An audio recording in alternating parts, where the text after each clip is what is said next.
Hello focus. तो इस particular video में अपन सीए फाइनल एएफएम का portfolio management chapter quickly revise करेंगे। अच्छा, आप लोगों की एग्जाम्स 2 मई से चालू होने वाली है। आज डेट है 11th ऑफ अप्रैल, ठीक है ना। तो जितना हो सकेगा अपन जो है क्या करेंगे, क्विकली चीजों को समझते जाएंगे एंड उसको फॉर्मुलाज को अपन क्या करते जाएंगे, दिमाग में बिठाते जाएंगे। अच्छा, इस पर्टिकुलर वीडियो में अपन जो है स्टैटिस्टिक्स के फॉर्मुले का डेरिवेशन नहीं करेंगे। अगर आपको डेरिवेशन समझना है तो आप क्या कर सकते हो, बैच में एनरोल कर सकते हो। मेरा एएफएम का बैच सितंबर 25 के लिए एप्लीकेबल है। इस पर्टिकुलर वीडियो में अपना पर्पस ये रहेगा कि भाई अपन ये देखेंगे भाई कौन कौन से टॉपिक्स इस चैप्टर में है, को समझ लेंगे और उनके फॉर्मुलाज देख लेंगे भाई क्या क्या फॉर्मुलाज है। उन फॉर्मुलाज को आपको ऑफकोर्स याद करना ही पड़ेगा। फॉर्मुलाज अगर आपने याद कर लिए तो आपके जो है एक एक क्वेश्चन बन जाएंगे। अच्छा, पोर्टफोलियो मैनेजमेंट के बाद जो है मैं इस चैप्टर के सारे क्वेश्चंस भी करा दूंगा। तो आप क्या कर सकते हो, इस वीडियो को देख के सारे फॉर्मुलाज को अपने दिमाग में बिठा सकते हो, रिवाइज कर सकते हो, फॉर्मुलाज को अप्लाई करके आप क्या कर सकते हो, क्वेश्चंस को सॉल्व कर सकते हो। तो ये जो पोर्टफोलियो मैनेजमेंट चैप्टर है पूरा स्टैटिस्टिक्स पे बेस्ड है। जो अपना 11th 12th में स्टैटिस्टिक्स होता था पूरा जो है बेसिकली उस पर ही बेस्ड है। आपका क्या करना है, आपको फॉर्मुले जो है क्या करने दिमाग में रखने हैं। चैप्टर का नाम है पोर्टफोलियो मैनेजमेंट। पोर्टफोलियो का मतलब क्या होता है, पोर्टफोलियो का मतलब होता है बास्केट ऑफ सिक्योरिटीज। अच्छा, रोहन के पास क्या है, 100 रुपए है। रोहन के पास जो है इन्वेस्ट करने के लिए 100 रुपए है। रोहन के पास एक ऑप्शन क्या है कि भाई वो क्या करता है, वो जो है बेसिकली रिलायंस के शेयर्स खरीद लेता है। अच्छा, मुझे एक चीज बताओ, रोहन अगर क्या करता है 100 रुपए सारे के सारे रिलायंस के शेयर्स में लगा देता है, तो अगर रिलायंस कंपनी जो है डूब गई तो रोहन का पूरा पैसा क्या हो जाएगा, बर्बाद हो जाएगा। तो रोहन के पास दूसरा ऑप्शन क्या है कि भाई वो सारा का सारा पैसा एक कंपनी में इन्वेस्ट करने के बजाय वो क्या करे, मल्टीपल कंपनीज में इन्वेस्ट करे। वो क्या करेगा, मल्टीपल कंपनीज में इन्वेस्ट करेगा। इससे क्या होगा, उसको डाइवर्सिफिकेशन का बेनिफिट मिलेगा। अच्छा, अगर फॉर एग्जांपल रोहन ने क्या करा, 100 रुपए जो है बेसिकली चार पांच अलग अलग कंपनी में क्या कर दिए, इन्वेस्ट कर दिए। तो उससे हुआ क्या कि भाई लेटेस्ट से सपोज अगर एक कंपनी डूब गई, एक कंपनी अगर डूब गई तो रोहन का जो लिमिटेड पैसा है, जितना पैसा रोहन ने उस पर्टिकुलर कंपनी में लगा रखा था वही डूबेगा। बाकी सारी कंपनीज में जो पैसा लगा रखा था वो अभी भी क्या होगा, सेफ होगा। तो पोर्टफोलियो का बेसिकली मतलब होता है कि बास्केट ऑफ सिक्योरिटीज, आप क्या कर रहे हो, अलग अलग सिक्योरिटीज में पैसा लगा रहे हो। तो पोर्टफोलियो मैनेजमेंट का मतलब क्या होता है, पढ़ते हैं देखो। तो पोर्टफोलियो मैनेजमेंट क्या है, is a process of selecting, ठीक है ना, continuously reviewing the collection of securities to maximise returns while minimising the risk. अपन क्या करेंगे, कुछ सिक्योरिटीज को सिलेक्ट करेंगे, कंटिन्यूअसली उनको रिव्यू करेंगे, ये देखेंगे कि भाई हमें जो है इन सिक्योरिटी से मैक्सिमम रिटर्न मिल जाए, प्लस हमारा जो रिस्क है वो भी क्या हो जाए, मिनिमम हो जाए। एक पर्सन हुआ करते थे हैरी मार्कोविट्स, एक पर्सन हुआ करते थे हैरी मार्कोविट्स। उन्होंने बहुत अच्छी बात कही। उन्होंने ये कहा कि भाई अगर आप क्या करते हो, एक से ज्यादा सिक्योरिटी में पैसा लगाते हो तो आपको जो है डाइवर्सिफिकेशन का बेनिफिट मिलेगा, आपका रिस्क क्या होगा, कम होगा। पढ़ो। तो एज पर हैरी मार्कोविट्स, ठीक है ना, मॉडर्न पोर्टफोलियो थ्योरी, उन्होंने जो है क्या करा, एक मॉडर्न पोर्टफोलियो थ्योरी दी। मॉडर्न पोर्टफोलियो थ्योरी में उन्होंने क्या बोला कि भाई combining more than one security in a portfolio can reduce the overall risk due to diversification. अगर आप क्या करते हो, एक से ज्यादा सिक्योरिटी में पैसा लगाते हो तो आपका जो है रिस्क क्या होगा, कम होगा। अच्छा, the extent of risk reduction depends on the correlation between the securities. The less correlated they are, the more effective the diversification. क्या मतलब है, समझते हैं। तो देखो, दो कंपनीज हैं, रोहन ने क्या करा, अपना पैसा दो कंपनीज में लगाया। एक जो है कंपनी क्या करती है, एसी मैन्युफैक्चर करती है, और एक कंपनी क्या करती है, आइसक्रीम को मैन्युफैक्चर करती है। अच्छा, मुझे आप एक चीज बताओ, जब समर आएगा तो एसी कंपनी और आइसक्रीम कंपनी की सेल्स बढ़ेगी तो उसका प्राइस भी क्या होगा, शेयर का प्राइस भी बढ़ेगा। जब विंटर आएगा तब क्या होगा, एसी कंपनी की सेल्स गिरेगी और आइसक्रीम कंपनी की सेल्स गिरेगी, दोनों का प्राइस क्या होगा, गिरेगा। तो यहां पर अगर आप देखोगे तो रोहन ने क्या करा है, दो सिक्योरिटीज में पैसा लगाया है। अच्छा, दोनों जो सिक्योरिटीज है वो क्या है, कोरिलेटेड है। कोरिलेटेड का मतलब है क्या है, एक बढ़ेगा तो दूसरा भी बढ़ेगा, एक गिरेगा तो दूसरा भी गिरेगा। तो इस केस में क्या हो रहा है, इस केस में ये हो रहा है कि भाई आपका जो रिस्क है वो कम नहीं होगा, आपका जो रिस्क है वो रिड्यूस नहीं हुआ। भाई आपके पास लिमिटेड पैसा था, आपने जो है क्या करा, एसी और आइसक्रीम वाली कंपनी में लगा दिया। तो समर आएगा जब तो शेयर का प्राइस भागेगा, लेकिन जब विंटर आएगा तो दोनों शेयर का प्राइस क्या होगा, गिरेगा। तो मार्कोविट्स ये कहते हैं कि भाई अगर आपको क्या करना है, रिस्क को रिड्यूस करना है, अगर आपको जो है रिस्क को रिड्यूस करना है, ठीक है ना, रिस्क को रिड्यूस करना है तो आपको क्या करना पड़ेगा, कोरिलेशन चेक करना पड़ेगा। दो सिक्योरिटीज के बीच में कोरिलेशन चेक करना पड़ेगा। जितना कम कोरिलेशन होगा उतना आपका जो डाइवर्सिफिकेशन है वो क्या होगा, इफेक्टिव होगा। अच्छा, अब सपोज करते हैं कि भाई रोहन के पास लिमिटेड पैसा था, उसने जो है एक पैसा लगाया, अपना पैसा लगाया कहां पर, अपना पैसा लगाया एक तो एसी वाली कंपनी में, एसी वाली कंपनी के शेयर्स खरीद लिए, और एक पैसा लगाया उसने शू मैन्युफैक्चरिंग कंपनी में, ठीक है ना। अच्छा, मुझे आप एक चीज बताओ कि भाई समर आएगा, जब समर आएगा तो जो एसी वाली कंपनी है वो तो अच्छा परफॉर्म करेगी तो उसका शेयर का प्राइस बढ़ेगा, ठीक है ना, उसका शेयर का प्राइस क्या होगा, बढ़ेगा। जब विंटर आएगा तो ये जो एसी वाली कंपनी है इसकी सेल्स कम होगी तो इसका शेयर का प्राइस थोड़ा बहुत क्या होगा, गिरेगा। लेकिन बेसिकली एसी जो कंपनी है उसका शेयर प्राइस बढ़ता है या गिरता है, ठीक है ना, उसका शेयर प्राइस बढ़ता है या गिरता है, उसका इंपैक्ट शू वाली कंपनी पे नहीं आता, उसका जो है इंपैक्ट शू वाली कंपनी पे नहीं आता, क्योंकि ये दोनों जो कंपनीज है ये क्या है, अनरिलेटेड है, ये कोरिलेटेड नहीं है। यहां पर अगर आप देखोगे तो एसी और शू मैन्युफैक्चरिंग कंपनी में जो है बेसिकली कोई भी कोरिलेशन नहीं है। तो बेसिकली अगर मैं क्या करता हूं, एक एसी वाली कंपनी में पैसा लगाता हूं और एक जो है शू मैन्युफैक्चरिंग कंपनी में पैसा लगाता हूं, तो मेरा जो रिस्क है, तो मेरे पैसे डूबने का रिस्क वो क्या हो जाएगा, बहुत हद तक कम हो जाएगा। तो हैरी मार्कोविट्स ने बस इतना सा बात बताया, कि भाई आप क्या कर सकते हो, एक से ज्यादा सिक्योरिटी में इन्वेस्ट करो ताकि आपको जो है डाइवर्सिफिकेशन का बेनिफिट मिले, आपका रिस्क कम हो। अच्छा, रिस्क कैसे कम होगा वो डिपेंड करता है कि भाई दो सिक्योरिटी के बीच में कोरिलेशन कितना है। अच्छा कोरिलेशन क्या होता है अभी अपन थोड़ी देर में जाके समझेंगे, उसका फॉर्मुला देखेंगे, ठीक है ना, उसका जो है अपन क्या करेंगे, फॉर्मुला देखेंगे। अच्छा इतनी बात समझ में आती है। अच्छा तो हैरी मार्कोविट्स ने क्या करा, मॉडर्न पोर्टफोलियो दी। ये अपन ने जो चीज पढ़ी, ये जो अपन ने चीज पढ़ी, इसको अपन क्या बोलते हैं, modern portfolio theory. Modern portfolio theory में ये बातें क्या रखी है, इसको जो है आप मार्कोविट्स मॉडल भी कह सकते हो या फिर रिस्क रिटर्न ऑप्टिमाइजेशन मॉडल भी कह सकते हो। अच्छा आप सुनो, आपने जो है एक सिक्योरिटी में पैसा लगाया, आपने क्या करा है, एक सिक्योरिटी में पैसा लगाया है, आप क्या करना चाहते हो, उसका एक्सपेक्टेड रिटर्न निकालना चाहते हो। क्या करना चाहते हो, एक्सपेक्टेड रिटर्न निकालना चाहते हो और रिस्क निकालना चाहते हो। तो अपन क्या सीख रहे हैं अभी, अपन जो है बेसिकली सिक्योरिटी में जो आपने पैसा लगाया उसका एक्सपेक्टेड रिटर्न एंड रिस्क निकालना सीख रहे हैं। आ जाओ देखते हैं। रिस्क का मतलब क्या होता है, रिस्क का मतलब होता है variance and standard deviation. Risk का मतलब क्या होता है, वेरिएंस एंड स्टैंडर्ड डेविएशन। सबसे पहले अपन बात करते हैं calculation of annual return of security. भाई देखो रोहन ने क्या करा, रोहन ने जो है पिछले साल एक शेयर खरीदा था कितने का, 100 रुपए का। इस साल जो है, इस साल के एंड पे शेयर का प्राइस कितना हो गया, 200 रुपए हो गया। प्लस इस साल जो है रोहन को बेसिकली 10 रुपए का क्या मिला, डिविडेंड मिला। 10 रुपए का क्या मिला, डिविडेंड मिला। तो क्या रोहन जो है बेसिकली अपना एनुअल रिटर्न निकाल सकता है क्या, बिल्कुल निकाल सकता है। भाई 10 रुपए की तो उसको डिविडेंड की इनकम हुई। अच्छा बेसिकली अगर आप देखोगे तो 100 रुपए का क्या हुआ, उसको कैपिटल अप्रिसिएशन हुआ, वो भी तो उसकी इनकम ही है ना। तो बेसिकली टोटल इनकम कितनी हो गई, टोटल इनकम हो गई आपकी 110। टोटल इनकम कितनी हो गई, टोटल इनकम हो गई आपकी जो है 110। आपने पैसा कितना लगाया था, आपने पैसा लगाया था 100 रुपीज, इंटू 100 करोगे तो आपको क्या मिल जाएगा, आपको जो है एनुअल रिटर्न मिल जाएगा। इतनी बात समझ आ गई। तो अगर क्वेश्चन आपको ये बोलता है कि भाई आपको सिक्योरिटी का एनुअल रिटर्न निकालना है तो निकाल सकते हो क्या, बिल्कुल निकाल सकते हैं। अपन ये देखेंगे भाई इस बार अपने को डिविडेंड की इनकम कितनी हुई है। अच्छा इस ईयर के एंड पे जो है शेयर का प्राइस कितना है या सिक्योरिटी का प्राइस कितना है, minus opening price of the security at the beginning of the year upon opening price into 100, तो मुझे क्या मिल जाएगा, annual return of the security मिल जाएगा। अब मेरी बात बड़ी ध्यान समझना, ये फाइनेंशियल ईयर है मेरा 2021, ये है 22, ये है 23, ये है 24 और ये है 25। अच्छा 21 में आपका एनुअल रिटर्न था सिक्योरिटी का 10%, आपने 10% क्या करा था, एनुअल रिटर्न कमाया था। 22 में आपने एनुअल रिटर्न कमाया था 11%, 23 में कमाया था आपने 12%, 24 में कमाया था आपने 15% एंड 25 फाइनेंशियल 25 में कमाया था आपने 16%। क्या बेसिकली आप जो है एक्सपेक्टेड रिटर्न निकाल सकते हो क्या। एक्सपेक्टेड रिटर्न का मतलब ये है कि भाई अगर मैं ये कहूँ, अगर जो है मैं आपसे ये कहूँ कि भाई अगले साल जो है ये सिक्योरिटी कितना कमाएगी, तो आप जो है क्या निकाल सकते हो, क्या कुछ एस्टिमेट लगा सकते हो क्या। आप क्या कर सकते हो, मोटा मोटा एवरेज ले सकते हो। आप जो क्या कर सकते हो, इन सिक्योरिटीज का एवरेज ले सकते हो कि भाई देखो पिछले 5 साल में जो है बेसिकली इसने इतना इतना क्या करा है, एनुअल रिटर्न कमाया है। पिछले 5 साल में इसने इतना इतना एनुअल रिटर्न कमाया है। अच्छा मैं अगर आपसे ये पूछूं कि भाई ये अगले साल कितना कमाएगी, तो आप कैसे बता सकते हो, आप एवरेज लेके बता सकते हो कि भाई पिछले 5 साल में इसने जो है एवरेज हर साल कितना कमाया है। निकालते हैं, देखो एवरेज कैसे निकालोगे, 10 + 11 + 12 + 15 + 16 करो, देखो कितना आ रहा है। अपन ने करा 10 + 11 + 12 + 15 + 16 डिवाइड बाय 5 करा, तो मुझे ये पता चला कि भाई इस कंपनी ने जो है एवरेज हर साल जो है एवरेज कितना कमाया है, फिर 12.8%। तो मैं क्या एस्टिमेट लगा सकता हूं कि भाई अगले साल कितना कमाएगी। अपन ने एस्टिमेट लगाया कि भाई अगले साल जो है 12.8% कमा सकती है। तो ये क्या हुआ, एक्सपेक्टेड रिटर्न हुआ। देखो इन लोगों ने कहा कि भाई अगर आपको एनुअल रिटर्न दे रखा है for an number of years, for example आपको जो है पिछले 5 साल का क्या दे रखा है, एनुअल रिटर्न दे रखा है, और आपसे ये पूछा जाए कि भाई अगले साल का एक्सपेक्टेड रिटर्न क्या होगा, तो आप कैसे निकाल सकते हो। सीधा सा काम आपको क्या करना है, आपको जो है बेसिकली एवरेज ले लेना है। आप क्या करोगे, एवरेज ले लोगे। तो जो है मैंने क्या करा, सारे एनुअल रिटर्न का टोटल करा, डिवाइड बाय क्या करा, 5 करा, तो मुझे क्या मिल गया, एवरेज रिटर्न मिल गया। जो मैं क्या बोल रहा हूँ, अगले साल का क्या है, अगले साल का एक्सपेक्टेड रिटर्न है। इसको अपन क्या बोलते हैं, एवरेज को मीन भी कहते हैं। अच्छा अपन अज्यूम करते हैं कि भाई पिछले 5 साल का जो है मुझे एनुअल रिटर्न दे रखा है, ठीक है ना। पिछले 5 साल का मुझे क्या बता रखा है, एनुअल रिटर्न बता रखा है। अच्छा मुझे ये बताना है कि भाई 26 में, मुझे जो है ये बताना है कि भाई 26 के अंदर जो है इस सिक्योरिटी का एक्सपेक्टेड रिटर्न क्या होगा। अच्छा आपको ऐसा लगता है कि भाई 10% होने के चांसेस कितने हैं, 10% होने के चांसेस है 10%।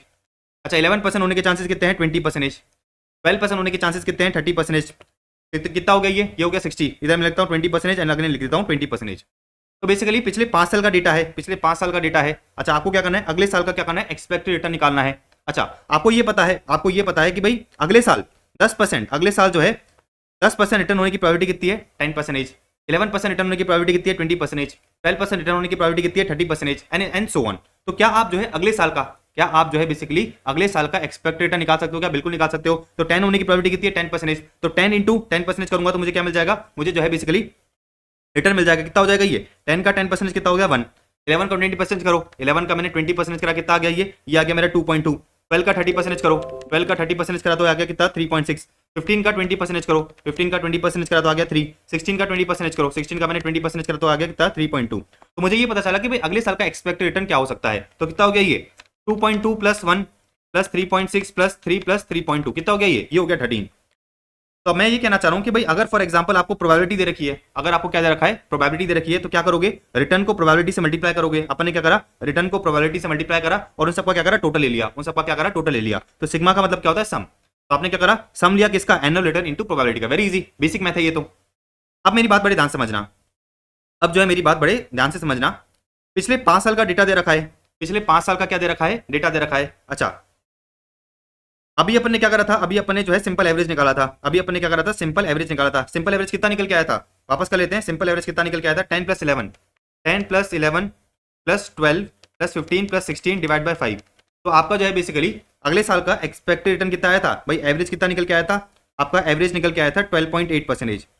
तो मतलब आप ये एक्सपेक्ट कर रहे हो कि भाई अगले साल सिक्योरिटी से जो है आपको रिटर्न कितना मिलेगा, 12.8% मिलेगा एवरेज। क्या 12.8% ही मिलेगा भाई, ऐसा जरूरी थोड़ी है भाई, ऐसा जरूरी थोड़ी है कि भाई 12.8% ही मिलेगा भाई। 12.8% से ऊपर भी हो सकता है, थोड़ा बहुत ऊपर भी जा सकता है, या फिर थोड़ा बहुत नीचे भी आ सकता है। तो बेसिकली कितना ऊपर या कितना नीचे जा सकता है, उसको अपन क्या बोलते हैं, उसको अपन बोलते हैं स्टैंडर्ड डिविएशन। उसको अपन क्या बोलते हैं, स्टैंडर्ड डिविएशन, ठीक है ना। उसको अपन क्या बोल रहे हैं, उसको जो है अपन बोलते हैं रिस्क इन सिक्योरिटी। तो calculation of risk in security, भाई रिस्क का मतलब क्या होता है, वेरिएंस एंड स्टैंडर्ड डिविएशन। भाई आप क्या करोगे, वेरिएंस निकालोगे, वेरिएंस का जैसे आप क्या करोगे, रूट करोगे तो आपको क्या मिल जाएगा, स्टैंडर्ड डिविएशन मिल जाएगा। स्टैंडर्ड डिविएशन का मतलब क्या होता है, स्टैंडर्ड डिविएशन का मतलब ये है कि भाई आपका एक्सपेक्टेड रिटर्न या फिर आपका एवरेज कितना है, 12.8% है। अब मैं क्या निकालना चाह रहा हूँ, रिस्क निकालना चाह रहा हूँ। रिस्क का मतलब क्या है, रिस्क का मतलब सिंपल सा बात ये है कि भाई मुझे सिंपल सी बात ये पता है कि अगले साल एक्सपेक्टेड रिटर्न 12.8% है। क्या 12.8% ही होगा, नहीं, ऐसा जरूरी नहीं है भाई, ज्यादा भी हो सकता है, कम भी हो सकता है, ज्यादा भी हो सकता है, कम भी हो सकता है। अब ज्यादा हो गया तो अच्छी बात है, लेकिन कम हो गया तो मुझे नुकसान होगा। तो मैं ये देखना चाहता हूँ कि भाई कितना कितना जो है बेसिकली ये फ्लक्चुएट कर सकता है। इस फ्लक्चुएशन को अपन क्या बोलते हैं, इस फ्लक्चुएशन को अपन स्टैंडर्ड डिविएशन बोलते हैं। इस फ्लक्चुएशन को अपन क्या बोलते हैं, स्टैंडर्ड डिविएशन बोलते हैं। तो देखो स्टैंडर्ड डिविएशन निकालने के लिए मैंने आपको बताया, सबसे पहले आपको क्या करना पड़ेगा, वेरिएंस निकालना पड़ेगा। वेरिएंस कैसे निकालते हैं, देखो आपको क्या करना है, x - x बार, x - x बार निकालना है, उसका स्क्वायर करना है, x - x बार करना है, x - x बार उसका स्क्वायर, फिर क्या करोगे, समेशन कर लोगे और डिवाइड बाय n करते हैं। देखो आ जाओ भाई, ये मुझे क्या दे रखे हैं, मुझे जो है बेसिकली बता रखे हैं रिटर्न। ये क्या बता रखे हैं, रिटर्न। इसको मैं क्या बोलूंगा, x। ये मेरा क्या है, x है। मेरा x बार क्या निकल के आया, आपका x बार निकल के आया 12.8। x बार का मतलब क्या होता है, एवरेज मीन। मैंने क्या बोला, आपको क्या करना है, x - x बार निकालना है। सबसे पहले क्या करोगे, x - x बार निकालोगे। तो बेसिकली 10 - 12.8 कितना हो जाएगा, 10 - 12.8 हो जाएगा, -2.8 कितना हो गया, -2.8। अच्छा 11 - 12.8 कितना हो गया भाई, 11 - 12.8 कितना हो जाएगा, ये हो जाएगा -1.8। अच्छा 12 - 12.8 कितना हो जाएगा, ये हो जाएगा -0.8। अच्छा 15 - 12.8 कितना होगा, 15 - 12.8 कितना होगा, ये होगा आपका 2.2। देख लेते हैं, 15 - 12.8 कितना हो गया, ये हो गया आपका 2.2। देन 16 - 12.8 कितना हो जाएगा, 3.2 हो जाएगा। तो आपने सबसे पहले क्या करना है, सबसे पहले x - x बार निकालना है। आप क्या करोगे, आप जो है x - x बार निकालोगे, फिर क्या करोगे, फिर जो है आप इनका स्क्वायर कर लोगे, x - x बार का स्क्वायर। आपने क्या करना है, x - x बार का स्क्वायर करना है। तो 2.8 का स्क्वायर, 1.8 का स्क्वायर करो, चलो कर लेते हैं इधर। अपन क्या करेंगे, 2.8 का स्क्वायर कितना हो गया, ये हो गया 5.6। 2.8 इंटू 2.8 कितना हो गया, ये 7.84, 7.84। फिर 1.8, 1.8 इंटू 1.8 ये कितना हो गया आपका, ये हो गया आपका 3.24। अच्छा 0.8 इंटू 0.8 कितना हो गया, और आपका हो गया ये 0.64। अच्छा 2.2 इंटू 2.2 ये कितना हो गया आपका 4.84।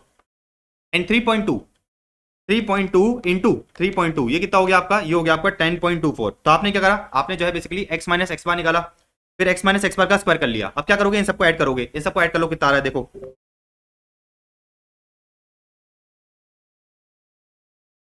इन सबको ऐड कर लेते हैं, देखो कितना आ रहा है, 7.84, 7.84 प्लस 3.24 प्लस 0.64 प्लस 4.84 प्लस 10.24 ये कितना हो गया, 7.84 plus 3.24 plus 0.64 plus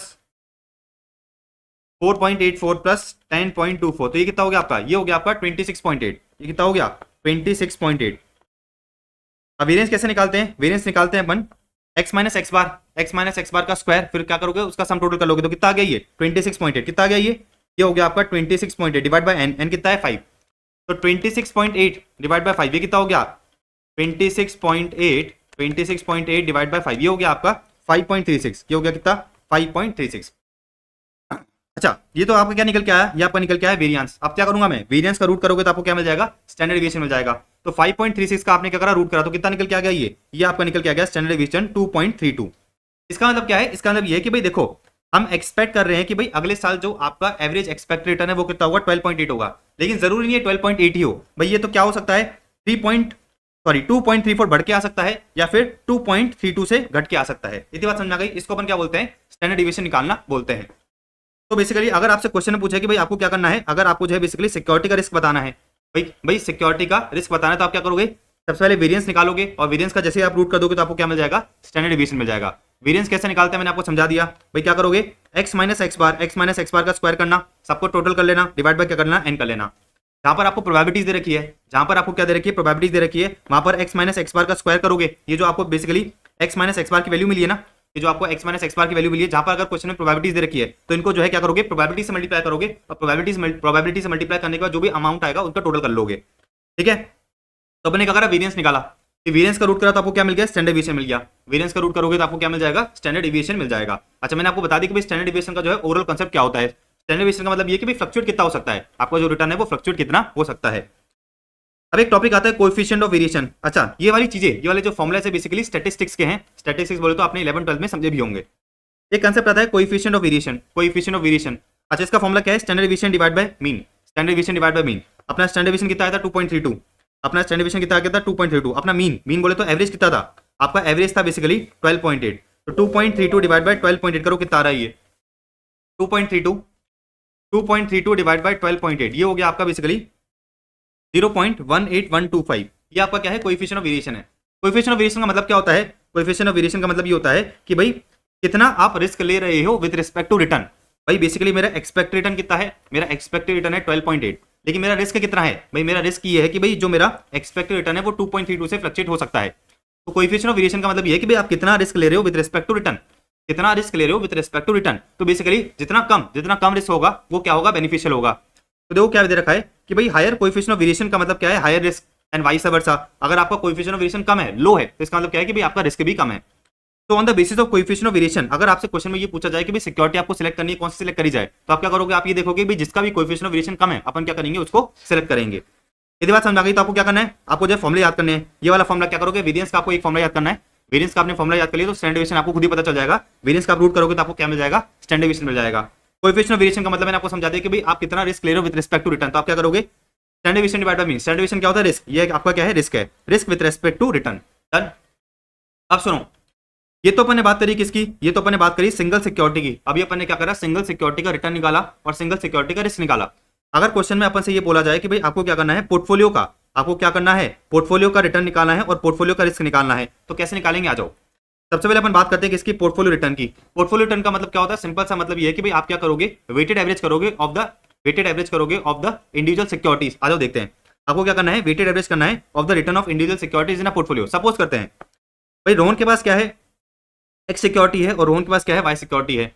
x security का रिटर्न है 10% और वाई सिक्योरिटी का रिटर्न है 20%। ये बात समझ में आई। अच्छा, रोहन ने जो है बेसिकली अपना 60% पैसा कहाँ लगा रखा है, अपना 60% पैसा जो है बेसिकली, अपना 60% पैसा बेसिकली कहाँ लगा रखा है, सिक्योरिटी एक्स में लगा रखा है, और 40% पैसा जो है उसने क्या कर रखा है, सिक्योरिटी वाई में लगा रखा है। तो रोहन का जो है एक पोर्टफोलियो है, रोहन ने अपना 60% पैसा कहाँ लगा रखा है, एक्स वाली सिक्योरिटी में लगा रखा है, एंड जो आपका 40% पैसा है उसने कहाँ लगा रखा है, उसने जो है वाई सिक्योरिटी में लगा रखा है। देखो ये एग्जाम्पल है, नीचे मैंने एग्जाम्पल भी दे रखा है, चलो ये इसे समझ लेते हैं।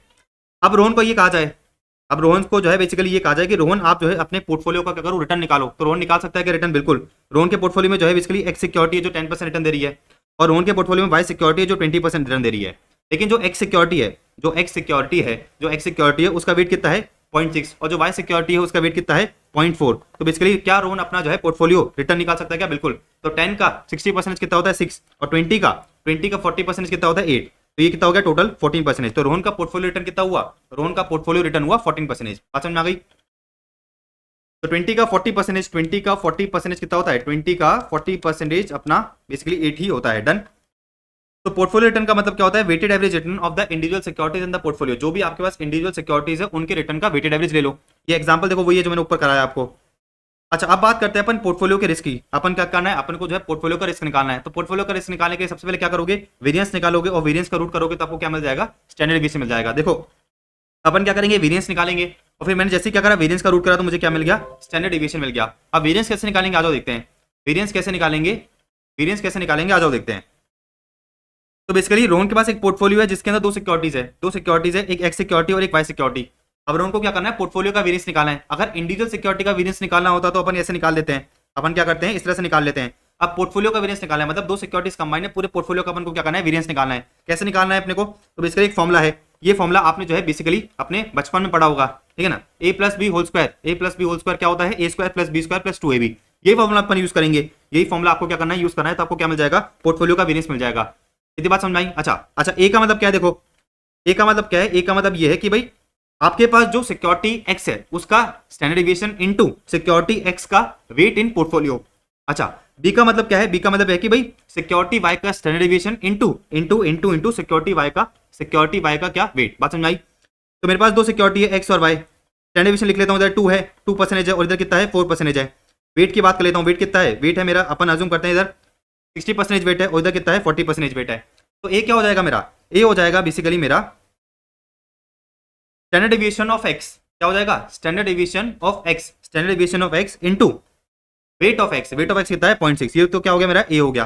और बी क्या होगा बी क्या होगा मेरा, बी होगा मेरा कि भाई standard deviation of Y into weight of Y. अच्छा, ये आपको जो है ए और बी की वैल्यू पता चल गई, आपको जो है ए और बी की वैल्यू पता चल गई, आप क्या करोगे, ए और बी की वैल्यू को जो है इधर पुट कर दोगे। तो अपन को क्या करना है, ए स्क्वायर, तो आप क्या करोगे, ए स्क्वायर करोगे, आपने क्या करा, ए स्क्वायर करा, प्लस करोगे बी स्क्वायर, प्लस 2ab। अच्छा, इसके साथ आपको क्या करना है, आपको जो है मल्टीप्लाई करना है आर। आर का मतलब क्या होता है, कोरिलेशन, आर का मतलब क्या होता है, correlation between security X and Y. बात समझ में आई? तो अपन कौन सा फॉर्मुला यूज कर रहे हैं, ठीक है ना, a plus B whole square equals to a square plus B square plus 2ab। अब सुनो, a square plus B square plus 2ab का मैं आपको डेरिवेशन नहीं समझा रहा कि भाई ये ऐसे कैसे आया, ये बेसिकली अपन ने जो है बेसिकली बचपन में पढ़ रखा है मैथ्स में, ठीक है ना, अपन बेसिकली अभी रिवाइज कर रहे हैं, तो मैं अज्यूम कर रहा हूं कि भाई आपको इतना आइडेंटिटी पता होगा। और नहीं समझता है आपको जो है मैथ्स बिल्कुल ही नहीं समझता है, तो आपको क्या करना पड़ेगा, ये वाला फॉर्मुला फिर ध्यान रखना पड़ेगा, याद करना ही पड़ेगा, जैसे अपने पास कोई ऑप्शन नहीं है। ए का मतलब बताया मैंने आपको, बी का मतलब बताया, आपको क्या करना है, ए स्क्वायर करना है प्लस बी स्क्वायर करा आपने प्लस 2ab। अच्छा, 2ab के साथ आपको क्या करना है, आर मल्टीप्लाई करना है। आर का मतलब क्या है कि भाई इन दोनों के बीच में, दो सिक्योरिटी के बीच में कितना कोरिलेशन है, तो आप क्या कर रहे हो, R X Y. R X Y का मतलब क्या है कि भाई एक्स सिक्योरिटी और वाई सिक्योरिटी के बीच में कितना कोरिलेशन है, ये बात समझ में आई? तो आपने क्या करा, आपने जो है बेसिकली वेरिएंस ऑफ पोर्टफोलियो निकाला, आपने क्या करा, वेरिएंस ऑफ पोर्टफोलियो निकाला, उस वेरिएंस का जैसे रूट कर दोगे तो आपको क्या मिल जाएगा, स्टैंडर्ड डेविएशन मिल जाएगा। अच्छा, आर कैसे निकालते हैं, कोरिलेशन कैसे निकालते हैं, अभी अपन समझेंगे। देखो ये रहा आर कैसे निकालते हैं, अभी अपन समझेंगे, ठीक है।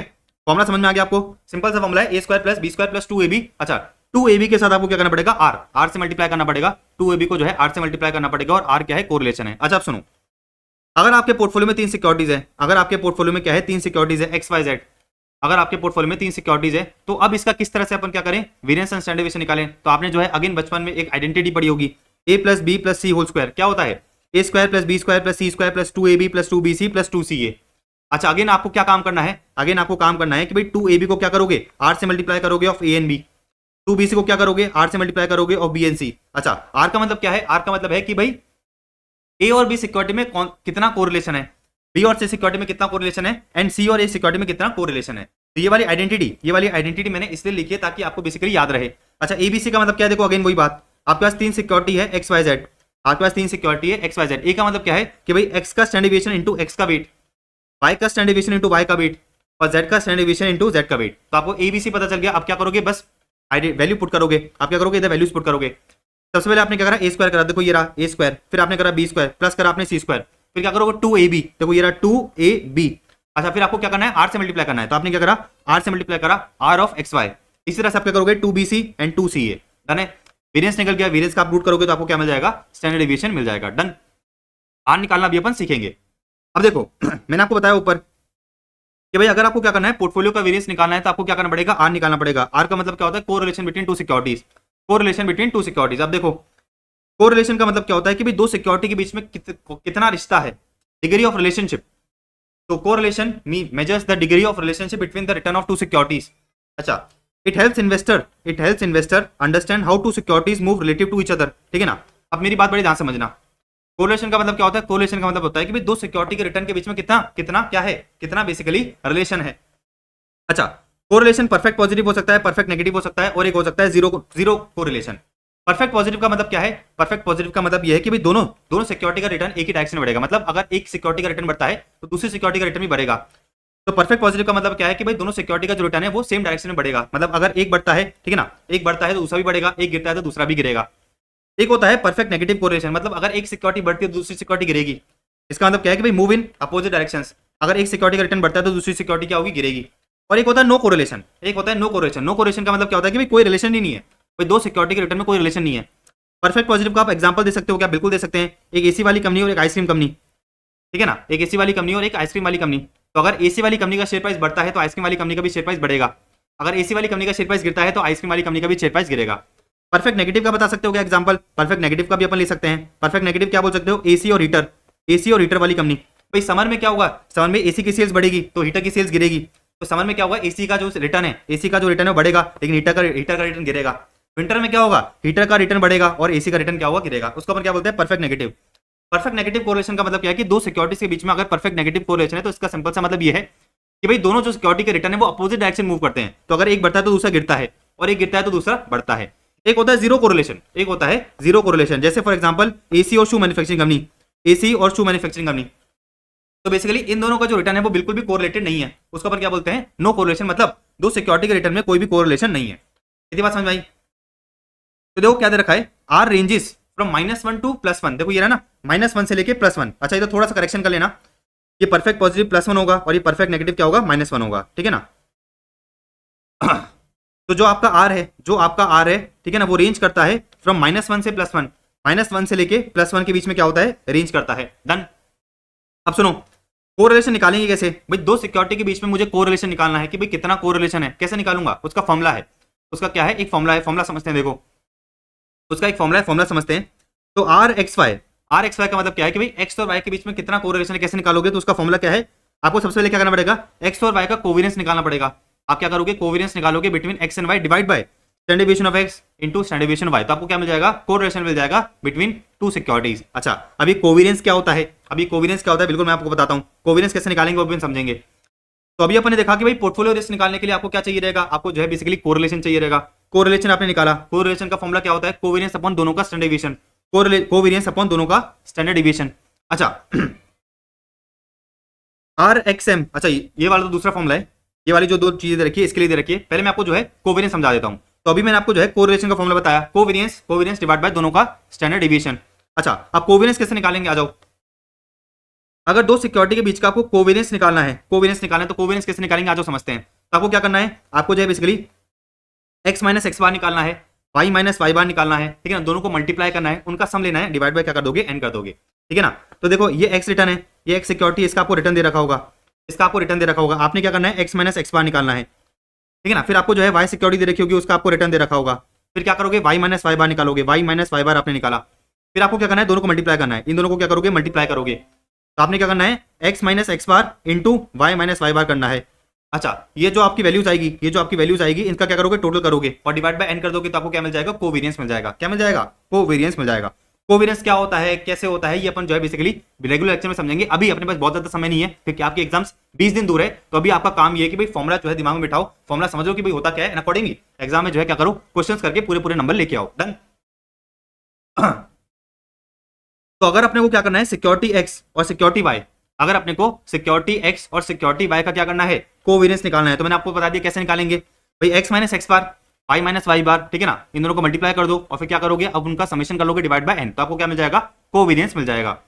कोवेरियंस को जो है क्या करोगे? इधर पुट करोगे तो आपको जो है कोरिलेशन मिल जाएगा। अच्छा एक इंटरेस्टिंग चीज समझना, अभी अपन ने क्या करा? कोवेरियंस निकाला बिटवीन एक्स एंड वाई।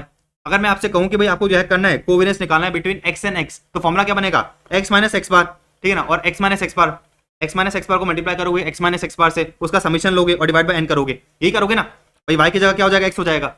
यहाँ पर x सिक्योरिटी थी और y सिक्योरिटी थी, यहाँ पर x सिक्योरिटी और x सिक्योरिटी है। तो covariance between x and x क्या होगा? x minus X bar into x minus X बार, अच्छा उसका समीशन डिवाइड बाय n। इसको अपन इस तरह से भी लिख सकते हैं, इसको अपन इस तरह से भी लिख सकते हैं कि भाई summation x minus X bar का whole square divide by n, ठीक है ना। इस तरह से लिख सकते हो ना। अच्छा ये वाला किसका फॉर्मूला बनता है? वेरिएंस का फॉर्मूला बनता है। तो आपको एक चीज समझ में आई कि भाई covariance between x and x is equal to variance of x, ठीक है। डेरिवेशन मैंने आपको समझा दिया, डेरिवेशन मैंने आपको जो है समझा दिया। डन। तो ये चीज आपको क्या करनी पड़ेगी? ध्यान रखनी पड़ेगी। एक दो क्वेश्चन में आप ये जो चीज टेस्ट हो रखी है। डन। अब सुनो, अपने जो है बहुत सी चीजें सीख ली। अपने ये सीखा कि भाई वेरिएंस कैसे निकलता है, स्टैंडर्ड डेविएशन कैसे निकलता है। पोर्टफोलियो का अगर आपको वेरिएंस निकालना है तो आपको जो है कोरिलेशन निकालना पड़ेगा। कोरिलेशन के लिए कोवेरियंस चाहिए, मैंने आपको कोवेरियंस निकालना भी बता दिया। अब एक और तरीके से आप क्या कर सकते हो? एक और तरीके से आप जो है बेसिकली दो सिक्योरिटी के बीच का क्या कर सकते हो? कोरिलेशन निकाल सकते हो। आ जाओ। अगर आपको क्या करना है? कोरिलेशन निकालना है सिक्योरिटी एक्स और वाई का, और क्वेश्चन में आपको क्या दे रखा है?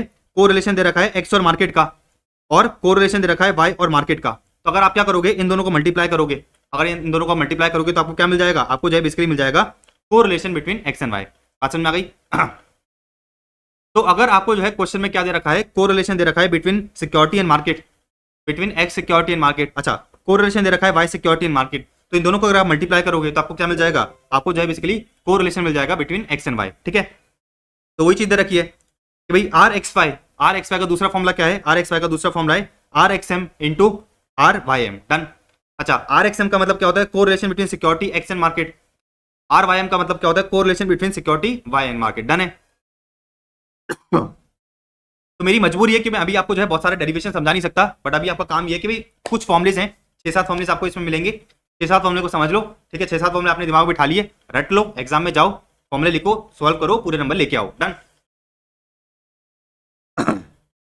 अपन ने कोवेरियंस निकालना सीख लिया, अपन ने जो है कोवेरियंस निकालना सीख लिया। अब सुनना मेरी बात, अब मेरी बात बड़े ध्यान से समझना। अगर कोरिलेशन बिटवीन टू सिक्योरिटी क्या है, परफेक्ट पॉजिटिव है, कोरिलेशन बिटवीन टू सिक्योरिटी क्या है, परफेक्ट पॉजिटिव है, तो आप जो है अपने पोर्टफोलियो का रिस्क रिड्यूस कर ही नहीं सकते। भाई कैसे नहीं कर सकता, भाई एक एसी कंपनी है, एक एसी कंपनी है और एक आइसक्रीम वाली कंपनी है, आपने दो कंपनी में पैसा इन्वेस्ट करा है, एक एसी वाली कंपनी में और एक आइसक्रीम वाली कंपनी में। अच्छा मुझे आप एक चीज बताओ, मुझे जो है आप एक चीज बताओ, इन दोनों के बीच का जो कोरिलेशन वो है वो क्या है, परफेक्ट पॉजिटिव है। मतलब अगर एक बढ़ेगा तो दूसरा भी बढ़ेगा, एक गिरेगा तो दूसरा भी गिरेगा, तो क्या जो है आप अपने रिस्क को कम कर सकते हो क्या, आप अपने रिस्क को कम ही नहीं कर सकते।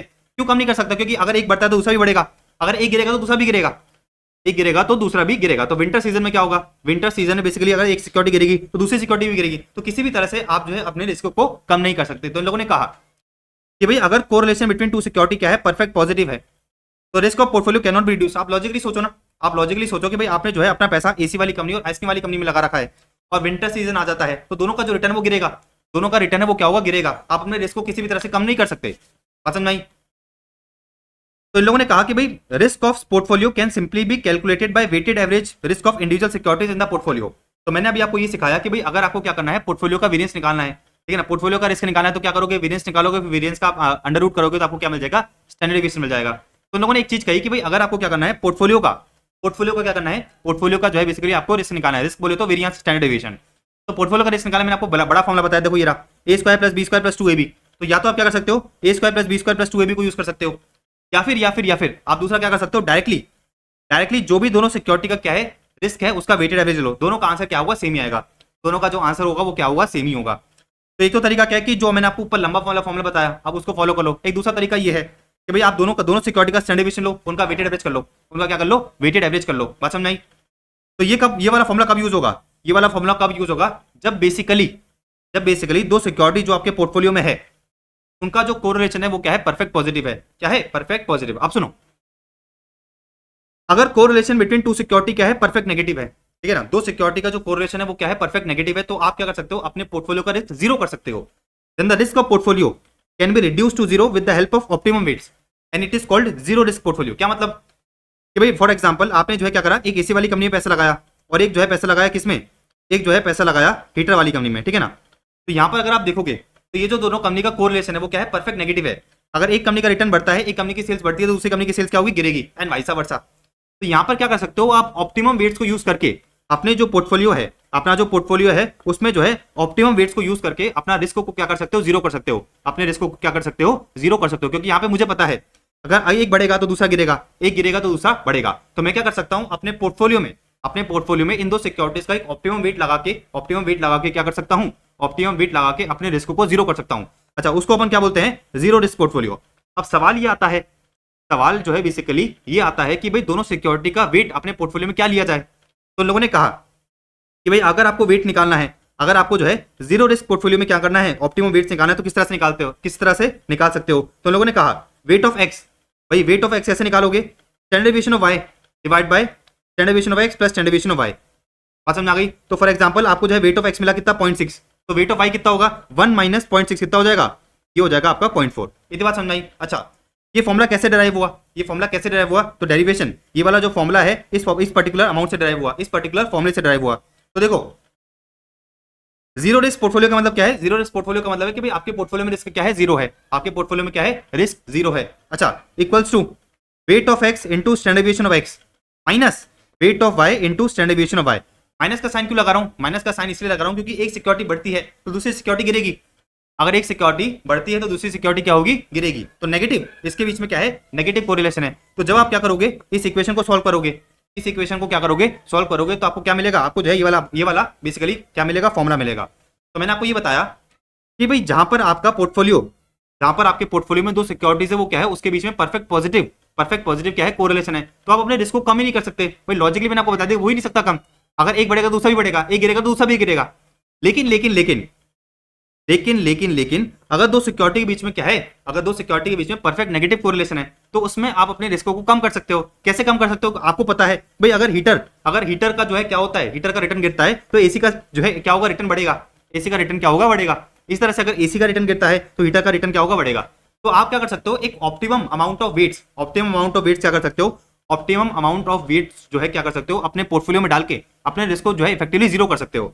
अच्छा, मैंने आपको फॉर्मुला बता दिया, कि भाई अगर आपको सिक्योरिटी एक्स का क्या चाहिए, वेट चाहिए, कि भाई पोर्टफोलियो में सिक्योरिटी एक्स का वेट कितना हो, तो आप क्या करोगे, सिक्योरिटी वाई का स्टैंडर्ड डेविएशन डिवाइड बाय दोनों का स्टैंडर्ड डेविएशन, तो आपको क्या मिल जाएगा, आपको जो बेसिकली एक पर्टिकुलर सिक्योरिटी का वेट मिल जाएगा, दूसरी पर्टिकुलर सिक्योरिटी का रिस्क निकाल, दूसरी पर्टिकुलर सिक्योरिटी का वेट निकाल सकते हो, 1 माइनस वेट ऑफ एक्स, तो आपको क्या मिल जाएगा, वेट ऑफ वाई मिल जाएगा। डन।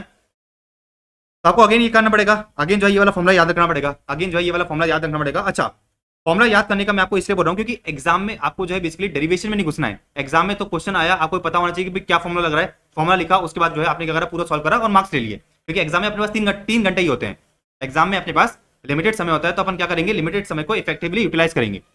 तो अगर आपसे क्वेश्चन में ये पूछा जाए कि भाई आपको क्या करना है, जीरो रिस्क पोर्टफोलियो बनाना है, इसका मतलब क्या है कि भाई आपको दो सिक्योरिटीज को क्या करना है, इस तरह से जो है पोर्टफोलियो में डालना है कि भाई आपका जो ओवरऑल पोर्टफोलियो का रिस्क है वो क्या हो जाए, जीरो हो जाए।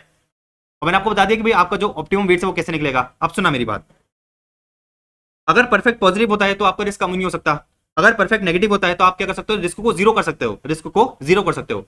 अब इन लोगों ने एक तीसरा पॉइंट कहा कि भाई अगर correlation between two securities is between +1 and -1 then risk of portfolio आप रिड्यूस कर सकते हो, लेकिन आप जीरो नहीं कर सकते।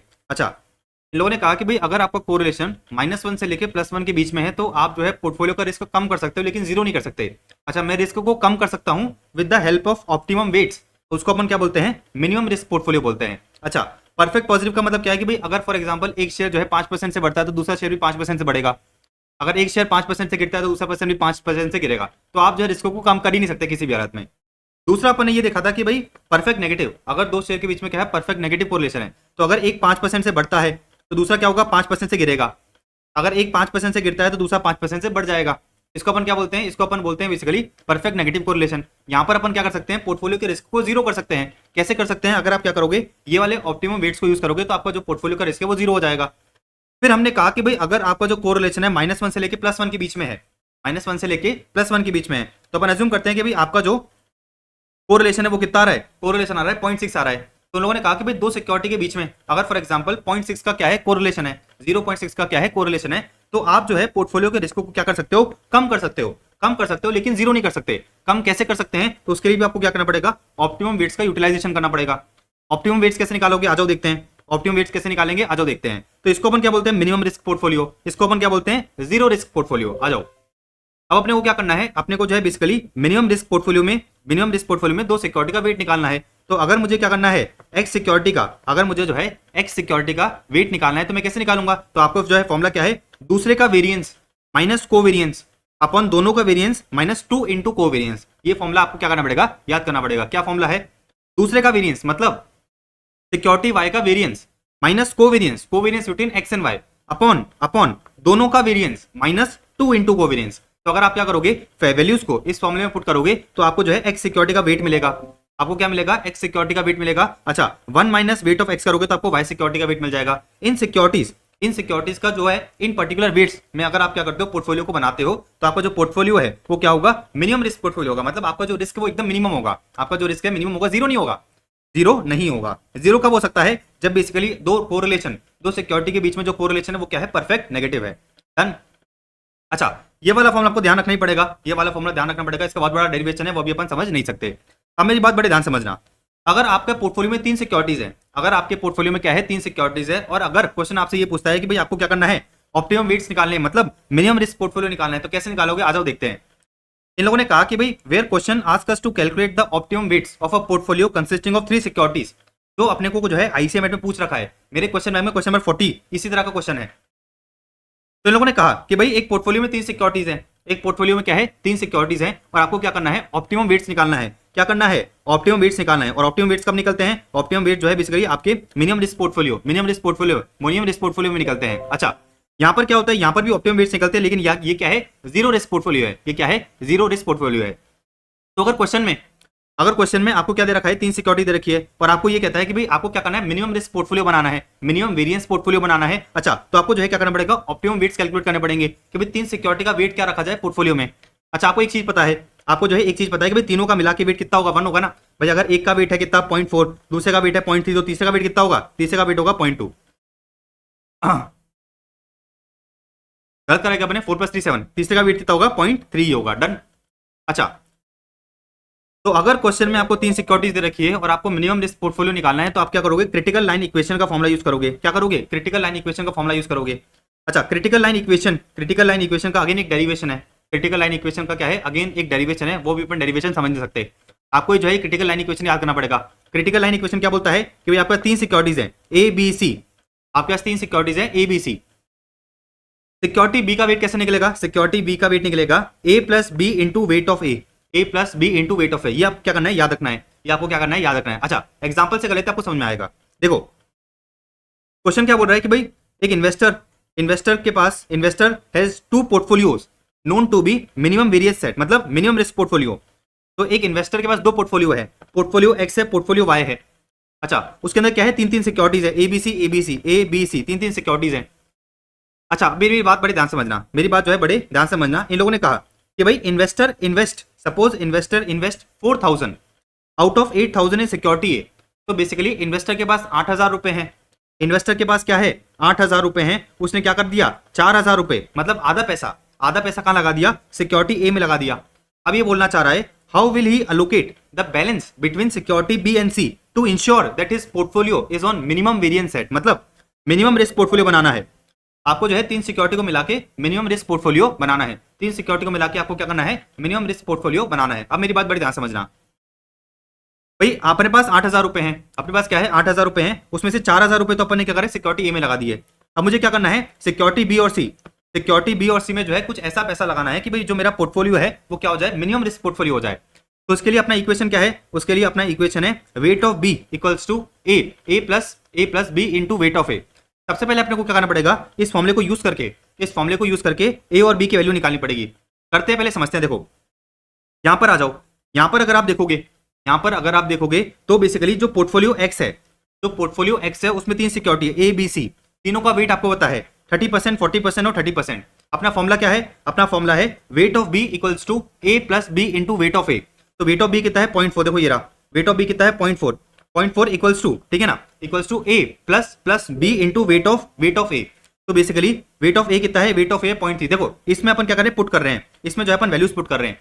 वेट ऑफ बी कितना है 0.4 है, तो मैंने क्या लिखा 0.4 लिखा, equals to a plus b into weight of a. भाई पोर्टफोलियो एक्स में वेट ऑफ ए कितना है, पोर्टफोलियो एक्स में वेट ऑफ ए है 0.3, ये हो गया 0.3। ये अपन ने एक इक्वेशन बनाया, ये अपन ने क्या करा, एक इक्वेशन बनाया 0.3 इंटू बी, ये हो गया एक इक्वेशन। अपन दूसरा इक्वेशन बनाएंगे पोर्टफोलियो वाई से। पोर्टफोलियो वाई में देखो वेट ऑफ बी कितना है 0.5, कितना है ये 0.5 equals to a plus b into weight of a. Weight of a कितना है 0.2, ये कितना हो गया 0.2 इंटू बी। तो अपन ने 2 इक्वेशन बनाए, अपन ने क्या करा 2 इक्वेशन बनाए। अब इन 2 इक्वेशन को आप सॉल्व करोगे, सॉल्व करोगे तो आपको क्या मिलेगा, ए और बी की वैल्यू मिलेगी,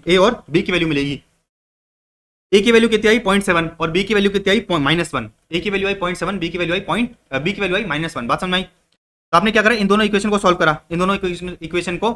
तो आपको जो पता चला कि भाई ए और बी की वैल्यू कितनी है। ए की वैल्यू है 0.7 और बी की वैल्यू कितनी है -1। अब सुनना मेरी बात, बड़े सुनना। अपन को जो है ए और बी की वैल्यू चाहिए थी, ए और बी की वैल्यू मिल चुकी है, अपने को कुछ नहीं करना। अब जो है कुछ नहीं करना, अपने को जो है बी और सी का वेट मिल जाएगा, अपने को जो है मिनिमम रिस्क पोर्टफोलियो में बी और सी का वेट मिल जाएगा। अब मेरी बात बड़े ध्यान समझना। अपना फॉर्मूला क्या है, अपना फॉर्मूला है weight of b equals to a plus b into weight of a, ठीक है ना। अच्छा, मेरे पास 3 सिक्योरिटीज है ए बी सी। मुझे जो है पता है कि भाई 8,000 में से मैंने क्या करा है 4,000 रुपए सिक्योरिटी ए में लगाया, मतलब आधा पैसा, मतलब वेट कितना हो गया, वेट हो गया 0.5, मतलब मेरा बेसिकली 50% पैसा कहाँ लगा है, 50% पैसा लगा है सिक्योरिटी ए में।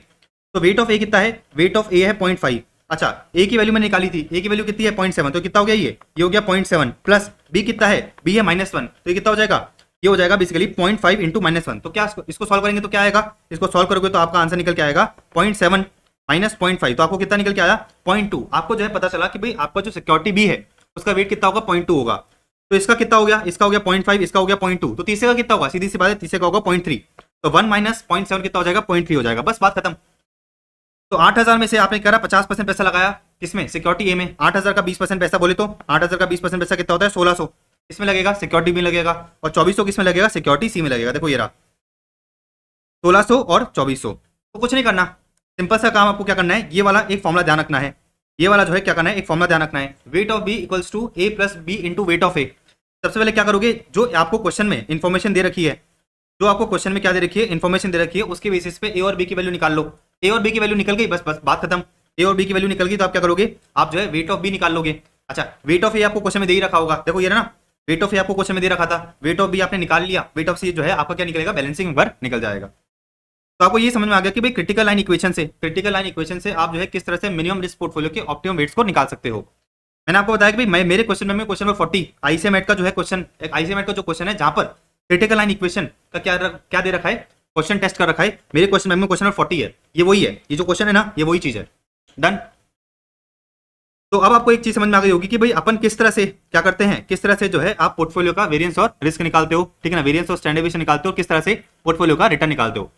अब आते हैं एक नेक्स्ट कॉन्सेप्ट पे, concept of efficient portfolio. Concept of efficient portfolio. अच्छा, एफिशिएंट पोर्टफोलियो का मतलब क्या होता है, सिंपल सा मतलब ये है, देखो आपके पास जो है क्या है, आपके पास जो है बेसिकली 1 2 3 4 5 6 छह तरह की सिक्योरिटीज है, आपके पास 6 तरह की सिक्योरिटीज है। आपको क्या करना है, 6 में से फॉर एग्जांपल कोई भी 2 सिक्योरिटी को सिलेक्ट करना है। कैसे सिलेक्ट करा जाए, तो उसी को अपन क्या बोलते हैं, उसी को अपन बोलते हैं एफिशिएंट पोर्टफोलियो टेक्निक। कैसे सिलेक्ट करोगे, देखो आप तो ये देखो आप तो ये देखो कि भाई कौन कौन सी सिक्योरिटी का रिटर्न सेम है, क्या है, कौन कौन सी सिक्योरिटी का रिटर्न सेम है। अच्छा, इन तीनों में से इन तीनों सिक्योरिटी का क्या है, रिटर्न सेम है, तो मैं क्या करूंगा, अगर इन तीन में से एक सिलेक्ट करना चाहूंगा तो कौन सी करूंगा, जिसका भी रिस्क सबसे कम होगा। तो देखो क्या दे रखा है, एफिशिएंट पोर्टफोलियो का मतलब क्या होता है, efficient portfolio has lowest risk among all the feasible portfolios having same return. Efficient portfolio has lowest risk among all the feasible portfolios having same return. तो इन लोगों ने ये कहा कि भाई अगर आपको क्या करना है, अगर आपको जो है बेसिकली सिक्योरिटी को सिलेक्ट करना है, जैसे फॉर एग्जांपल 1 2 3 4 5 6 मुझे जो है बेसिकली 6 तरह की सिक्योरिटी दे रखी है, मुझे क्या करना है, इसमें से 2 सिक्योरिटी को सिलेक्ट करना है, मुझे क्या करना है, इसमें से 2 सिक्योरिटी को सिलेक्ट करना है। तो सबसे पहला काम क्या करूंगा, मैं ये देखूंगा कि भाई कौन कौन सी सिक्योरिटी का रिटर्न सेम है, भाई कौन कौन सी सिक्योरिटी का रिटर्न सेम है। फॉर एग्जांपल 1 2 3 का क्या है, रिटर्न सेम है, मतलब मैं इन तीनों में से कोई भी सिलेक्ट कर लूं मेरा रिटर्न तो सेम ही आएगा, मतलब मुझे मुनाफा सेम ही होगा। तो मेरे को क्या करना है, इन तीन में से अगर मैं एक निकालना चाहूं तो मैं कौन सी करूंगा, जिसका भी स्टैंडर्ड डेविएशन सबसे कम हो, जिसका भी स्टैंडर्ड डेविएशन क्या हो, सबसे कम हो। मतलब एक ऐसा पोर्टफोलियो, एक ऐसी सिक्योरिटी अगर वो क्या कर रही है, सेम रिटर्न दे रही है, तो मैं कौन सा सेलेक्ट करूंगा, जिसमें लोएस्ट रिस्क है।